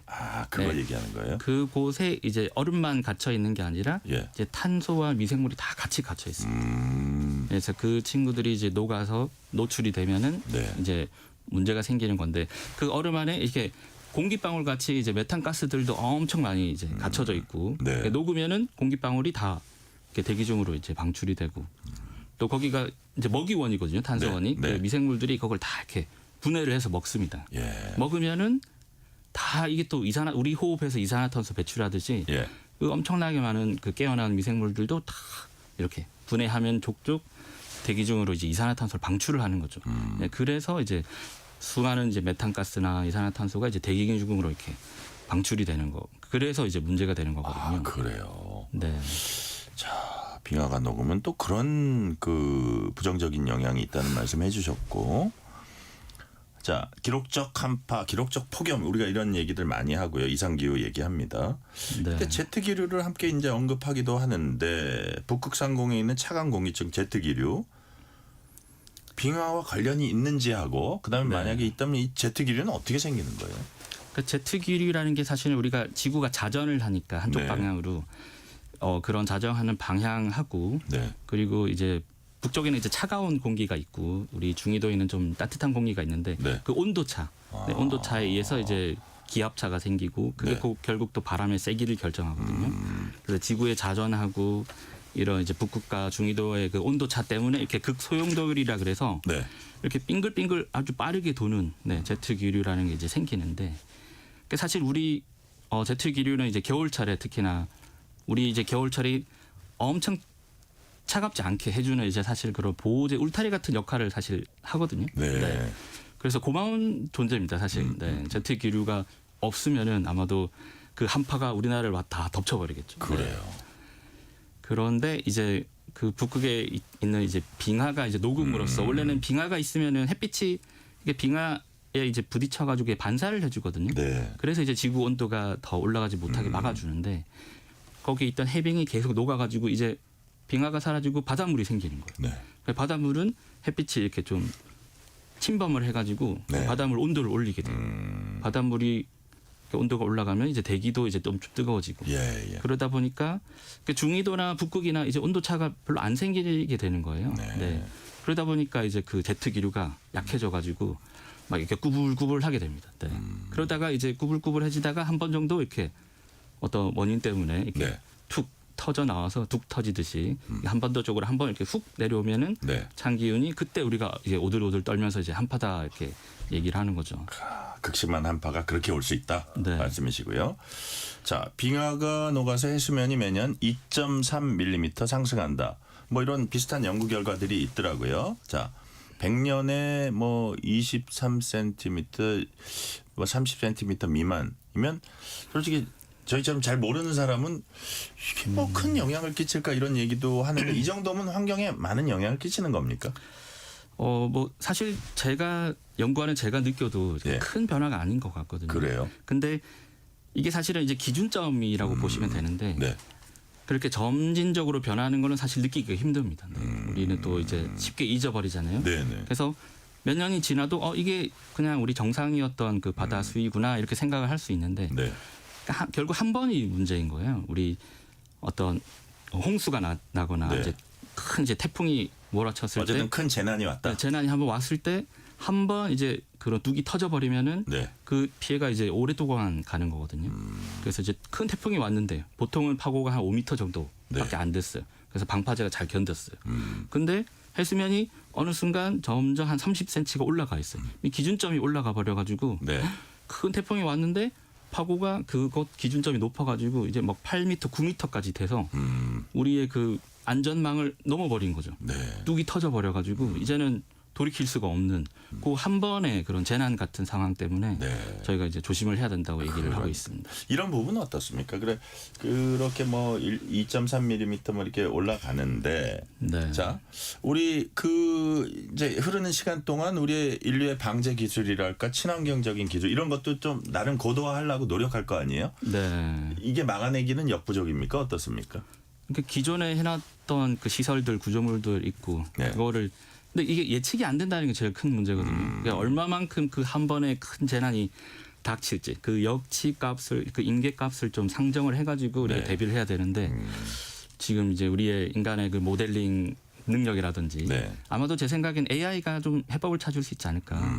네, 그 새로운 그 임계 값을 좀 설정해주면 우리 인간이 조금 이렇게 그 지혜를 빌려가지고 좀 안전망을 새롭게 구축할 수 있었으면 좋겠습니다. 그래요. 지금 우리가 이제 뭐 기후 위기, 지구 온난화 이런 얘기들 쭉 하는데 참 뭐 어려운 얘기긴 하지만 기후 위기, 지구 온난화 해법은 어디부터 찾아가야 된다고 보십니까? 사실 뭐 각국 나라들이 이제 노력을 하고 있고 그리고 여러 이제 공학자들 기술 개발하시는 분들이 이제 노력을 해주시고 계신데 그렇죠. 모든 분야가 다 노력을 해야 되고요. 사실 저도 뭐 정책 입안자라거나 이제 공학자가 아니라서 뭐 딱히 이제 좀 해법이 있는 건 아닌데 이제 제가 할 수 있는 역할은 그냥 그 지금 일어나고 있는 현상을 관측하고 이제 그런 공학자 분들이라든지 정책 입안자 분들이 올바른 결정을 할 수 있게 그런 이제 모델링을 해서 이제 미래 한 10년 근미래 예측을 해주는 그런 과학적인 근거 자료를 제출해주는 그런 역할을 해야 되지 않을까 생각을 하고 있습니다. 그런 노력들이 다 모여서 이제 어떤 총체적인 하나의 대응으로 나타날 걸로 생각을 하고요. 자, 네네 말씀하십시오. 예, 맞습니다. 네네. 자, 그래서 지금까지 이제 기후 위기 측면에서 우리가 주로 이제 북극 짚어봤고 북극의 어떤 그 모습들 저희에게는 잘 접근할 수 없는 그런 거기 여러 차례 갔다 오셨던 박사님께서 말씀을 해주셨는데 자 조금 다른 시각으로 자 미지의 영역이라고도 불립니다. 북극에 해저 자원 많은 걸로 알려져 있고요. 요즘엔 뭐 북극 항로 개발 이거 얘기들 많이 하더라고요. 네. 뭐 경제성이 이러니 저러니 뭐 이렇게 하면 경제성이 더 좋은데 또 이제 쓸 수 있는 그 기간이 또 짧기 때문에 이게 과연 좋은 것만 여러 가지 얘기들을 하던데 자 북극 자원에 대한 얘기, 북극 항로 개발 얘기 박사님 어떻게 평가하십니까? 이런 논의들. 일단 북극 해빙이 줄어들어서 예전에는 그 해저 자원 탐사가 안 됐던 거죠. 이제 얼음에 막혀가지고. 근데 이제는 해빙선이 얼음을 깨고 거기를 들어갈 수 있어서 그 기회가 왔을 때 이제 국익 차원에서 우리도 발빠르게 대응해야죠. 저도 과학자 입장으로서 거기에 이제 일조를 해야 된다고 생각을 하고요.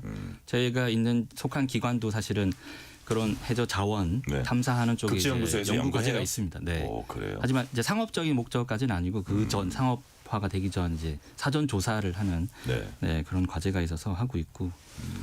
그러니까 저 같은 경우는 주로 육상을 다니고 저는 이제 그린란드도 가고 이렇게 하다 보니까 거기 뭐 여러 가지 뭐 히토류라든지 이렇게 여러 가지 광물들이 많이 매장이 돼 있다고 요즘 언론들이 이제 앞다투어서 이제 보도를 하고 있잖아요. 근데 제가 느끼기에는 그린란드 같은 경우는 요즘 핫하기도 하고 해서 네. 생각해 보면 너무 야생이거든요. 예. 네, 전혀 인프라가 되어 있지 않습니다. 네, 진짜 그냥 군사 시설, 덴마크의 군사 시설들 정도밖에 없거든요. 그래서 과연 이런 땅에 들어와서 엄청난 그 인프라라든지 그 비용을 이제 대가면서 이렇게 개발을 해야 될 텐데 과연 가능할까? 뭐 이런 실효성이 생각이 좀 듭니다. 이건 어떻게 보세요? 이게 그 부분은 실효성 부분에서 말씀하셨는데 이제 과학자로서 엄청난 자원이 확인됐는데 북극을 이게 개발해서 건드려야 되냐? 아니면 보존에 더 신경을 써야 되냐? 이런 질문도 우리가 할 수 있을 것 같아요. 좀 어렵나요? 네, 그 부분은 이제 제가 그런 생태계를 제가 이제 연구하는 과학자니까 저는 그러니까요. 사실 가만히 뒀으면 좋겠습니다. 제 솔직한 그러니까요. 심정으로는 예. 그 야생의 모습이 너무 아름답거든요. 그 자연 풍경이 아름답고 제가 이제 그 북그린란드를 이제 방문해서 이제 캠핑을 야생에서 예, 했었는데 예. 제 그 캠프 사이트 앞에 이제 그런 흰 늑대들도 와가지고 이렇게 뭐 크지 않습니다. 그래서 예, 위협적이지는 않고요. 네, 그런 야생의 모습들을 보고 하니까 더 보존을 하고 싶어요. 저는 그래요. 솔직하게. 괜히 개발해가지고 우리가 지금 뭐 기후 변화, 온난화 얘기하는데 네. 자 미지의 세계를 이게 제가 뭐 너무 이상적인 얘기일지 몰라도 놔두는 게 이 지구에 더 도움이 되는 게 아니냐 뭐 이런 근본적인 질문도 한번 앞으로 좀 해나가면 어떨까 생각이 들고요. 네. 자 그럼 지금부터는 기후변화 경고등은 오래전부터 켜져 있습니다. 온난화 막아야 한다는데 막상 개개인의 차원에서 볼 때는 나 하나가 저 차 안 타고 걸어 다닌다고 이게 개선이 될까? 근데 또 반면에 생각해 보면 각자가 다 그럼 이게 또 힘이 될 수도 있을 것 같고 요런 부분은 어떻게 보세요? 개인이 할 수 있는 부분.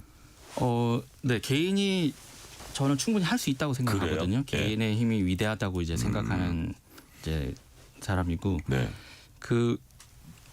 이게 뭐 나라가 해야 될 일이 있고 기업체들이 해야 될 일이 있는데 그러니까 결국은 그 나라의 어떤 정책 입안자 분들이나 그런 이제 산업체 관련된 분들도 결국 우리 개개인들의 어떤 요구 사항들을 다 반영을 하실 수밖에 없고 그래서 우리 개개인의 어떤 생각과 행동이 변하면은 이제 그 큰 쪽의 어떤 바운더리에서도 이제 따라갈 수밖에 없을 것 같아요. 그래서 네, 개개인들이 이제 각자 인식의 제고를 통해 가지고 우리가 뭐 보호를 해야 되고 뭐 전기도 아껴야 되고 하나씩 실천해 가고 뭐 이런 뭐 그 스마트폰 같은 경우도 뭐 이렇게 재활용품, 뭐 재활용 소재를 이용해서 만든 것들을 이제 선호하기 시작하면 기업체도 그렇게 따라갈 테고 뭐 여러 전자제품 뭐 에너지 효율 1등급 뭐 이런 것만 찾으면은 기업도 따라갈 수밖에 없지 않을까 싶거든요. 네, 그래서 개인적으로 실행하고 있는 어떤 그 습관이랄까 팁이랄까 있으세요?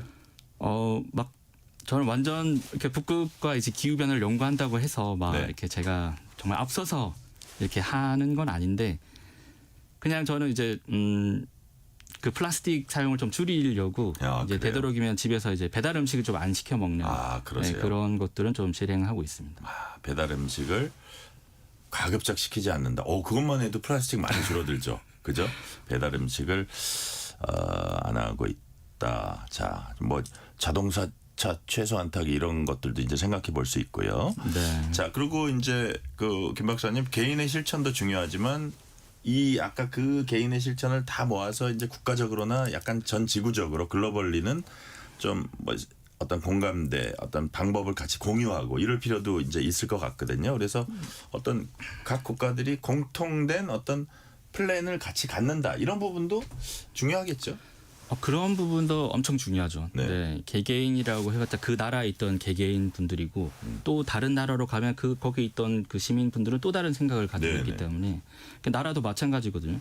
개개인 나라하고 여러 나라가 모였을 때 하는 생각과 이제 또 달라지기 때문에 당연히 이게 전 지구적 문제니까 다 같이 협력하고 고민을 해야 되고 저희도 뭐 사실 그 지난 이제 정권 때 이제 그 지난 21년 날 이제 파리 그 협정 저희가 이제 자체적으로 각자가 이제 국가 그 탄소 배출 감축 그 목표를 설정을 했지 않습니까?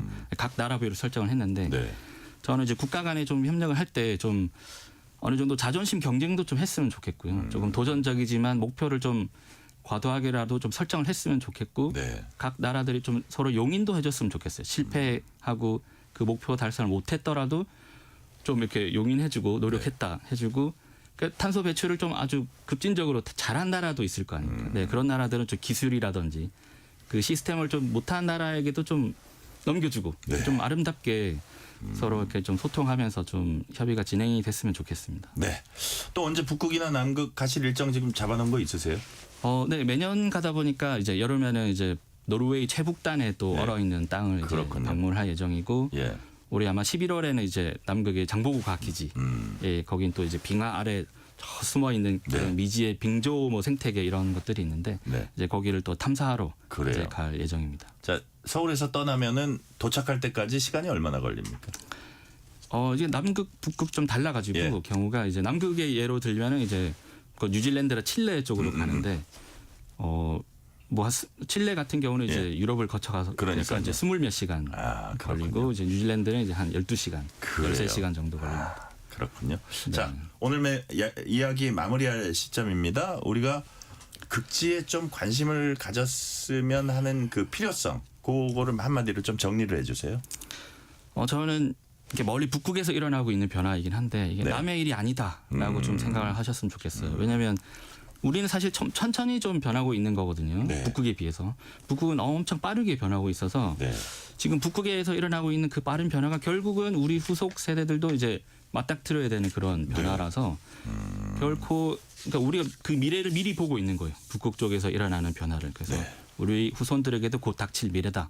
그래서 남의 일이 아니다. 네, 이런 관심 가져주셨으면 좋겠습니다. 자, 후손들에게 곧 닥칠 미래다. 바로 우리의 일이다. 여기까지 말씀 듣겠습니다. 지금까지 김민철 극지연구소 책임연구원이었습니다. 오늘 말씀 감사합니다. 네, 감사합니다. 편지 왔습니다. 퇴근길 지친 당신에게 힘이 되는 뉴스를 전해드립니다. 매일 저녁 당신과 함께 읽는 세상 이야기. KBS 1라디오 뉴스레터 K.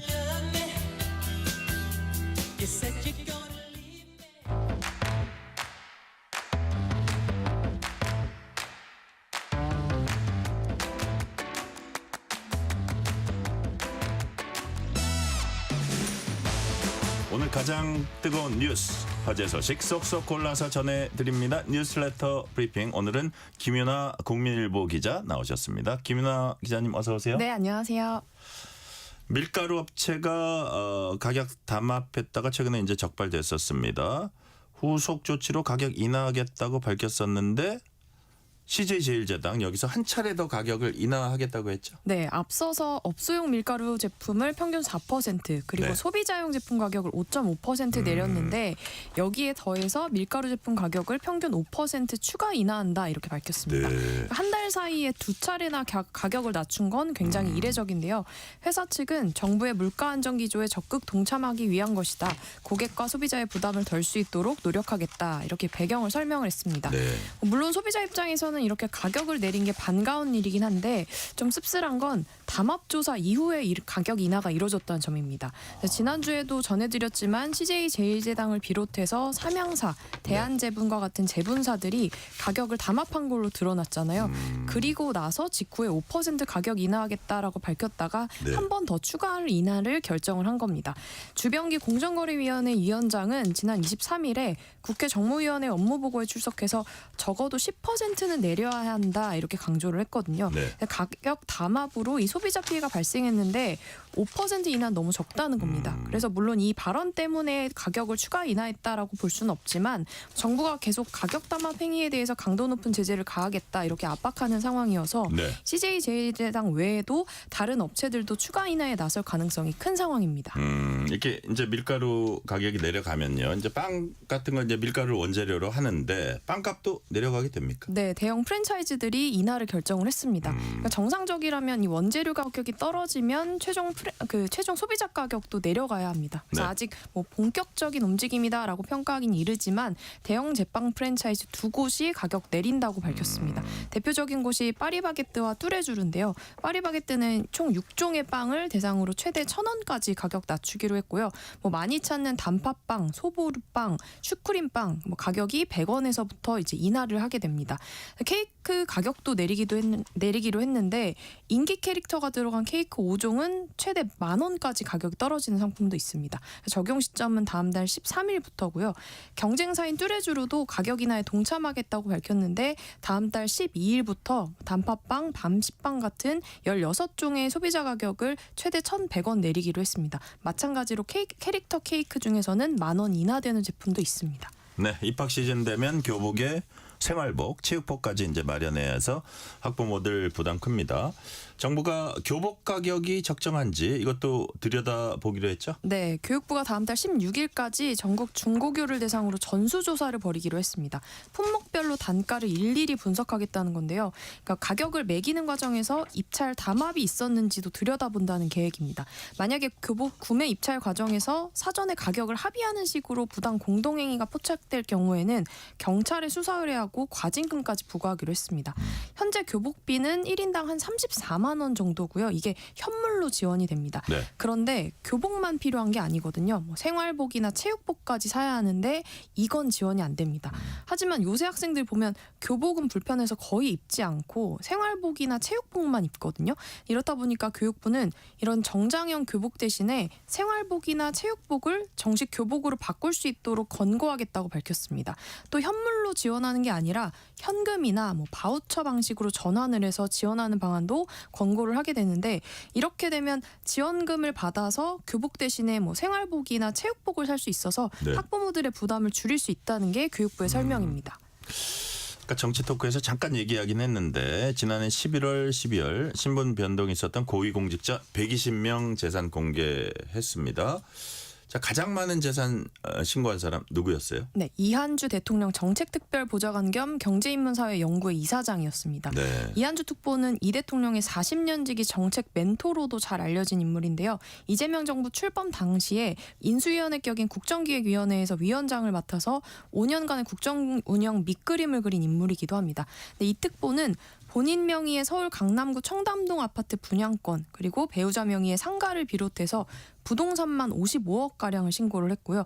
예금 17억 원, 토지 5억 원 포함해서 총 75억 7,800만 원을 신고를 했습니다. 네.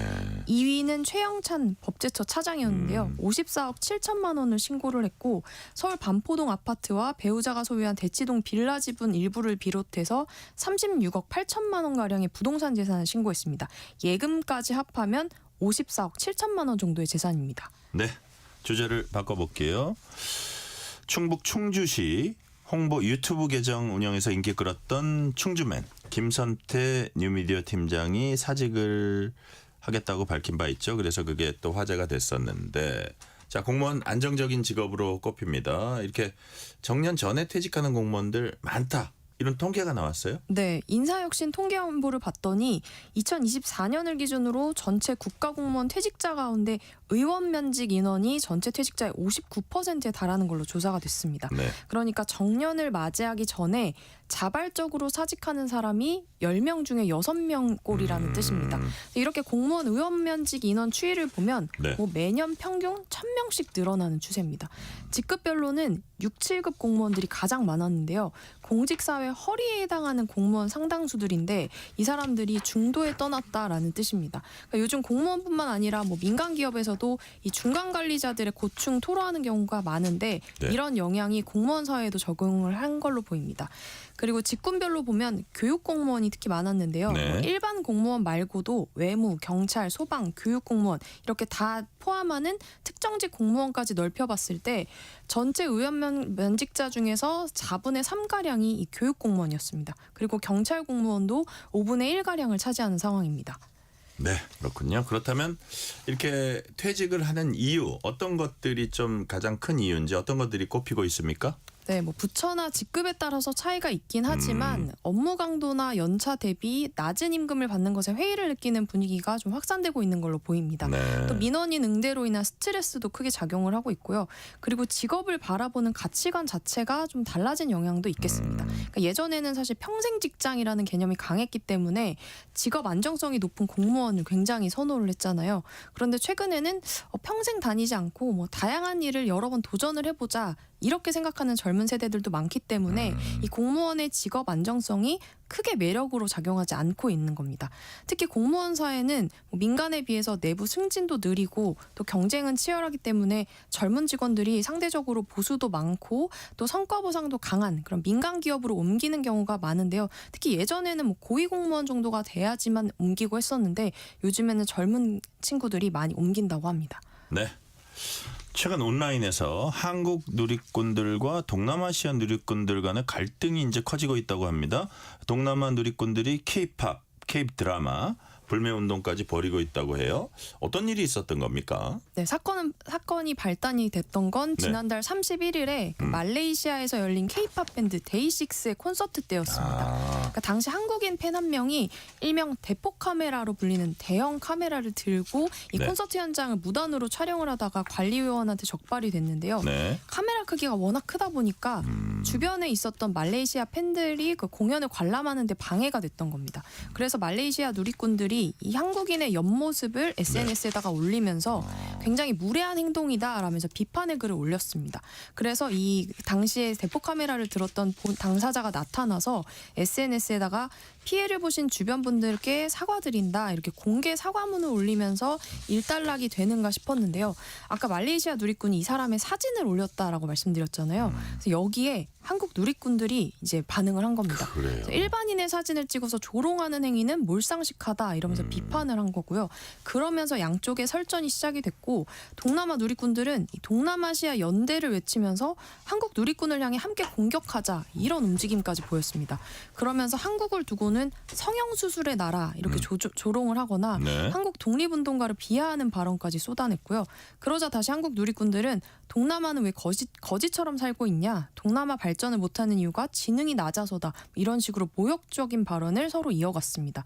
지금 SNS상에서는 K-팝 CD를 부수거나 자른 후에 이 잔해들을 비닐봉지에 담아 버리는 영상 이런 것들도 이어지고 있고요. 이런 K-팝, K-드라마 불매운동을 넘어서 한국 제품을 불매해야 한다. 이런 목소리까지 나오는 상황입니다. 네, 어떻게 보면 선을 넘었다고 할 수 있겠네요. 오늘 말씀 여기까지 듣겠습니다. 지금까지 국민일보 김윤아 기자였습니다. 오늘 말씀 고맙습니다. 감사합니다.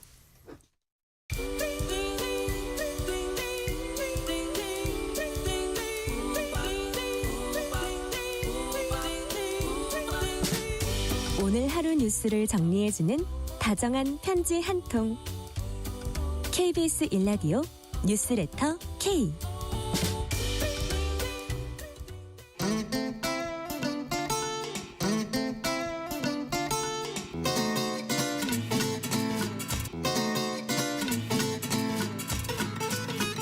매주 다양한 문화계 전문가와 흥미롭고 유익한 얘기 나눠보는 시간 주말엔 문화. 북중미 월드컵이 열리는 올해 축구 열기를 더해줄 프로축구 K리그가 내일부터 그 대장정을 시작합니다. 주말 나들이 올해는 축구 경기장에 가보시면 어떨까요?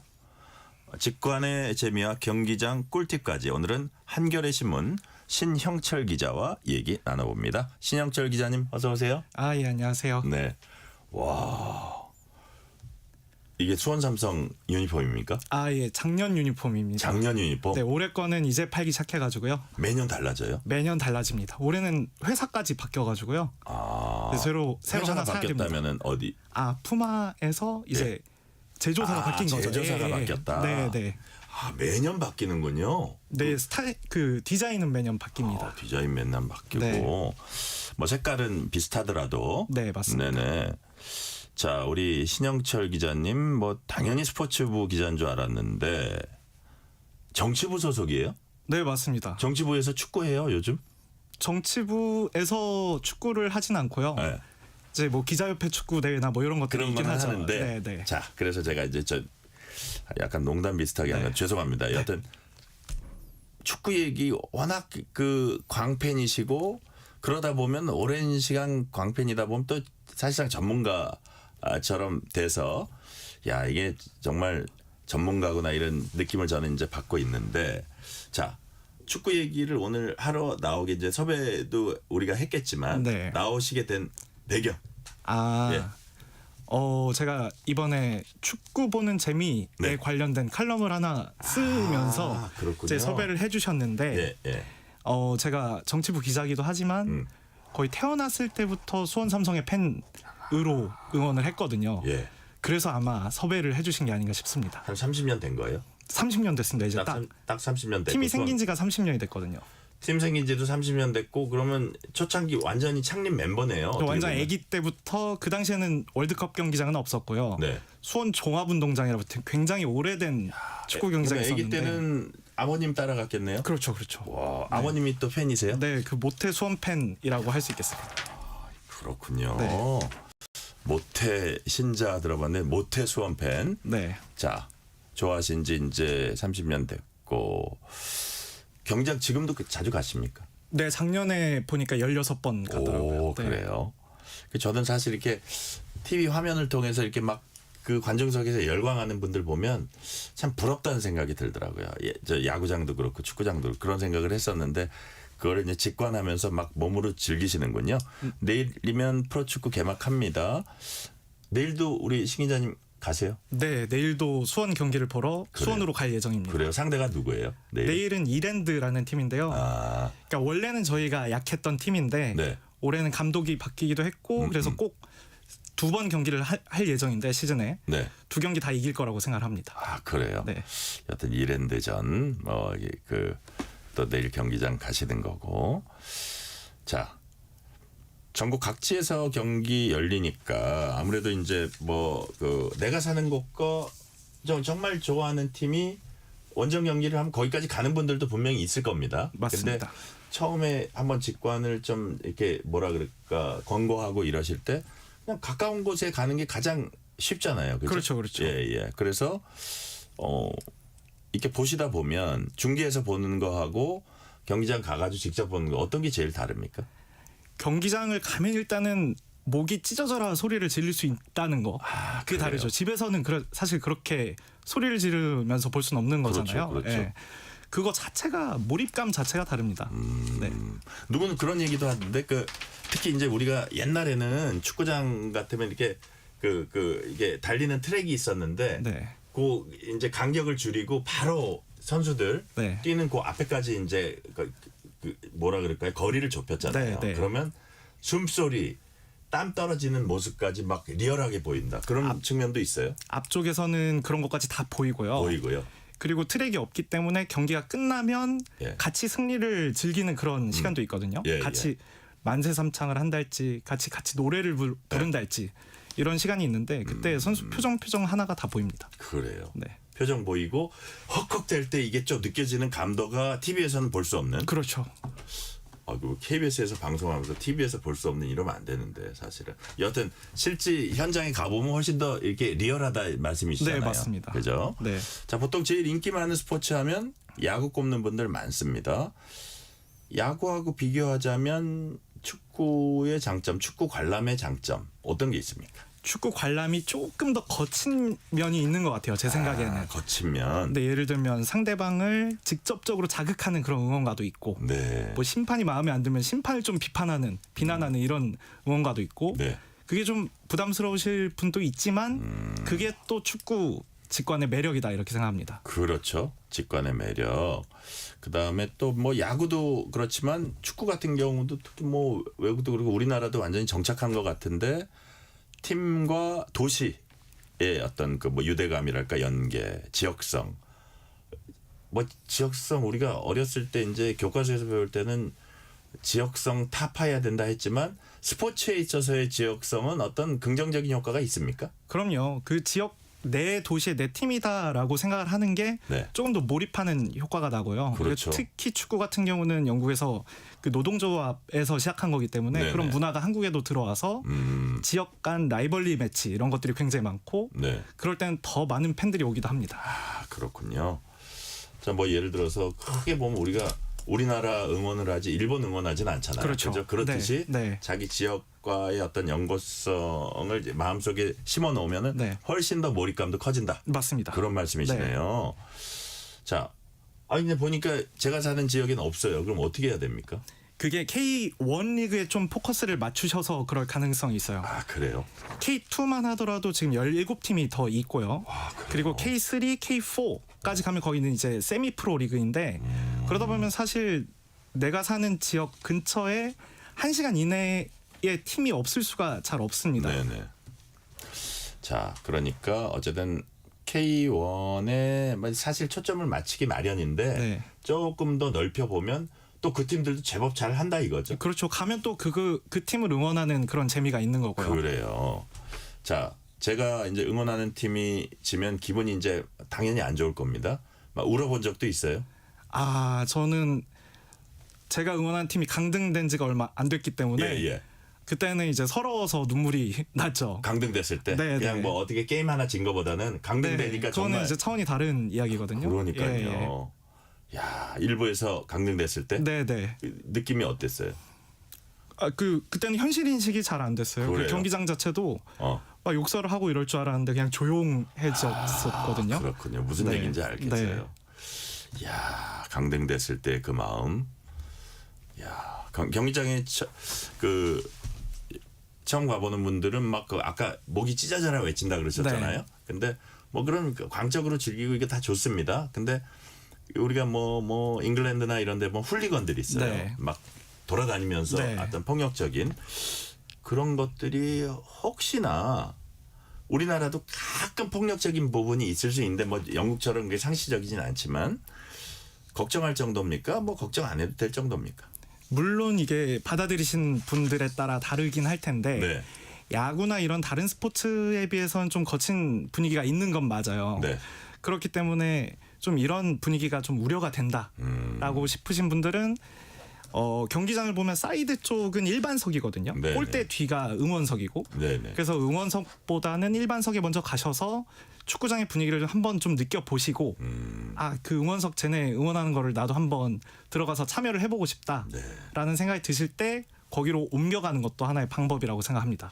갈 때 보통 혼자 가세요? 친구들하고 같이 가세요? 전 같이 가는 친구가 한 명 있습니다. 아, 있어요? 네. 그 친구 못 가도 거기 가면 또 그 친구처럼 되겠네요. 응원하다 보면. 골 넣으면 저희가 하는 세레모니가 있거든요. 그리고 같이 어깨동무를 하고 뛰고 이런 게 있는데 저희는 12번째 선수라고 다들 이야기를 하거든요. 그러니까 가면 그냥 다 동지가 되고 동료가 되고 하는 겁니다. 그래요. 뭐 끝나고 나서 맥주도 한잔 해요? 그렇죠. 근데 저는 보통 차를 타고 가서 네. 야, 또 차를 타고 가시니까 주차하고 그런 것도 뭐 잘 돼 있어요, 요즘은? 근데 초반에 이 숫자를 지금처럼 많이 올 거라고 생각을 못 했는지 좀 적구나. 네. 좀 주차를 일찍 가야 제대로 할 수 있습니다. 그래요. 그런 것도 하나의 팁일 수도 있습니다. 차 타고 가시는 분들은. 자, 지금 유니폼 입고 오셨는데 확실히 기분이 달라집니까? 유니폼을 입으면 좀 더 거기에 오신 분들이랑 동질감이 확실히 생기죠. 꼭 입고 가야 되는 건 아니긴 한데 아무래도 입고 가면 어쨌든 몰입해서 더 잘 즐기려고 하는 거잖아요. 그렇죠. 네. 등에는 누구 이름 새겼어요? 박승수 선수라는 친구인데 수원 이제 유스팀에서부터 커온 친구거든요. 근데 작년에 잉글랜드로 이적을 했습니다. 뉴캐슬 유나이티드로. 그래서 올해 있지는 않고 올해는 내일 가서 아마 그 유니폼을 새로 살 것 같은데 고승범 선수라는 새로 온 선수의 유니폼을 살 거예요? 살려고 합니다. 가격도 제법 될 것 같은데 그 스카프는 그냥 스카프 용도에 이게 흔드는 용도도 돼요? 흔드는 용도도 있고요. 경기가 시작할 때 다들 이러고 펼치고 있는 세레모니를 하기도 하고요. 펼치는 세레모니, 흔드는 세레모니. 그렇군요. 자, 그렇다면 이제 처음 축구장 가시는 분들에게 팁 하나 내지 2개 주세요. 아까 유니폼 말씀을 하셨는데 상대팀 응원석에 혹시 가거나 원정석을 갔을 때 우리 유니폼을 입고 가면 안 됩니다. 왜냐하면 두 분이 그러니까 양측 팬들이 충돌할 가능성이 있잖아요. 흥분하니까? 그래서 거기 관리하는 분들한테 쫓겨날 수도 있어요. 그래서 그거는 굉장히 주의를 하셔야 되고요. 내가 응원하는 팀 유니폼 입고 가가지고 남의 팀에 가 있는 거는 맞아요. 그건 안 뭐 되는 사람이 겁니다. 나빠서가 아니라 흥분하면 충돌할 수 있으니까 위험한 상황이다. 네네. 오. 그래서 그거는 생각보다 모르신 분들이 있더라고요. 그래요? 왜냐하면 야구 같은 경우는 섞여서 보기도 하잖아요. 그 너무 용감한 거군요. 그렇죠. 그래요. 네.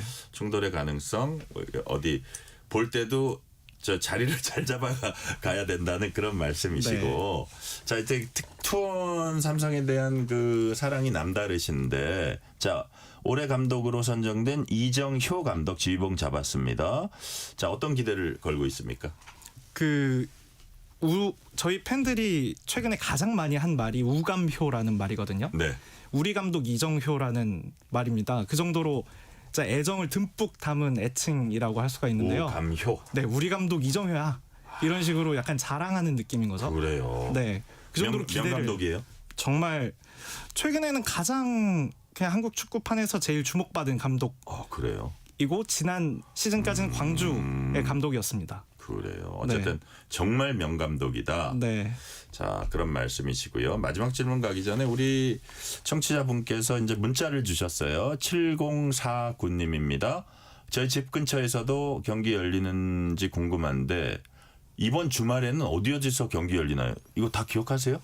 다 기억하지는 못하는데요. 너무 어려운 질문하셨는데 7049님. 연휴라서 네. 사흘 동안 개막 시리즈를 하거든요. 사흘 그래서 동안. 28일부터 3월 2일까지 전국에서 하고 네, 그래서 뭐 주목받는 매치들이 곳곳에 있습니다. 뭐 지난 시즌 우승한 전북과 승격한 부천이 맞붙는 경기도 뭐 주목받는 경기 중에 하나고요. 네, 그 뭐 대전도 이번에 영입을 잘했거든요. 네네. 거기랑 안양 FC랑 하는 경기도 있고 그래요. 사흘 동안 한번 찾아보시면 될 것 같습니다. 그래요. 축구 보는 재미 칼럼도 이제 최근에 쓰셨는데 마지막 질문 드릴게요. 축구 직접 보면 이래서 재밌다. 한 말씀 딱 정리해 주세요. 네, 그 올해가 월드컵이 있는 시즌이지 않겠습니까? 네네, 근데 월드컵은 그 한 달 보면 끝이잖아요. 제 팀을 만들어서 1년 내내 본다는 게 굉장히 큰 즐거움이다라는 거를 청취자 여러분도 많이 아셨으면 좋겠습니다. 제 팀을 만들면 1년 내내 볼 수 있다. 내년에도 1년 내내 볼 수 있고 계속 볼 수 있다. 맞습니다. 오늘 말씀 거기까지 듣겠습니다. 지금까지 신형철 한겨레 신문 기자였습니다. 오늘 말씀 감사합니다. 감사합니다. 오늘 뉴스레터 K는 여기까지입니다. 커피 쿠폰 당첨자 명단은 뉴스레터 K 홈페이지 확인해 주시고요. 소프라노 이지영이 부른 가곡 강 건너 봄이 오듯이 오늘 끝곡으로 듣겠습니다. 오늘도 함께 해주신 청취자 여러분 진심으로 감사드립니다. 지금까지 뉴스레터 K 전종철입니다.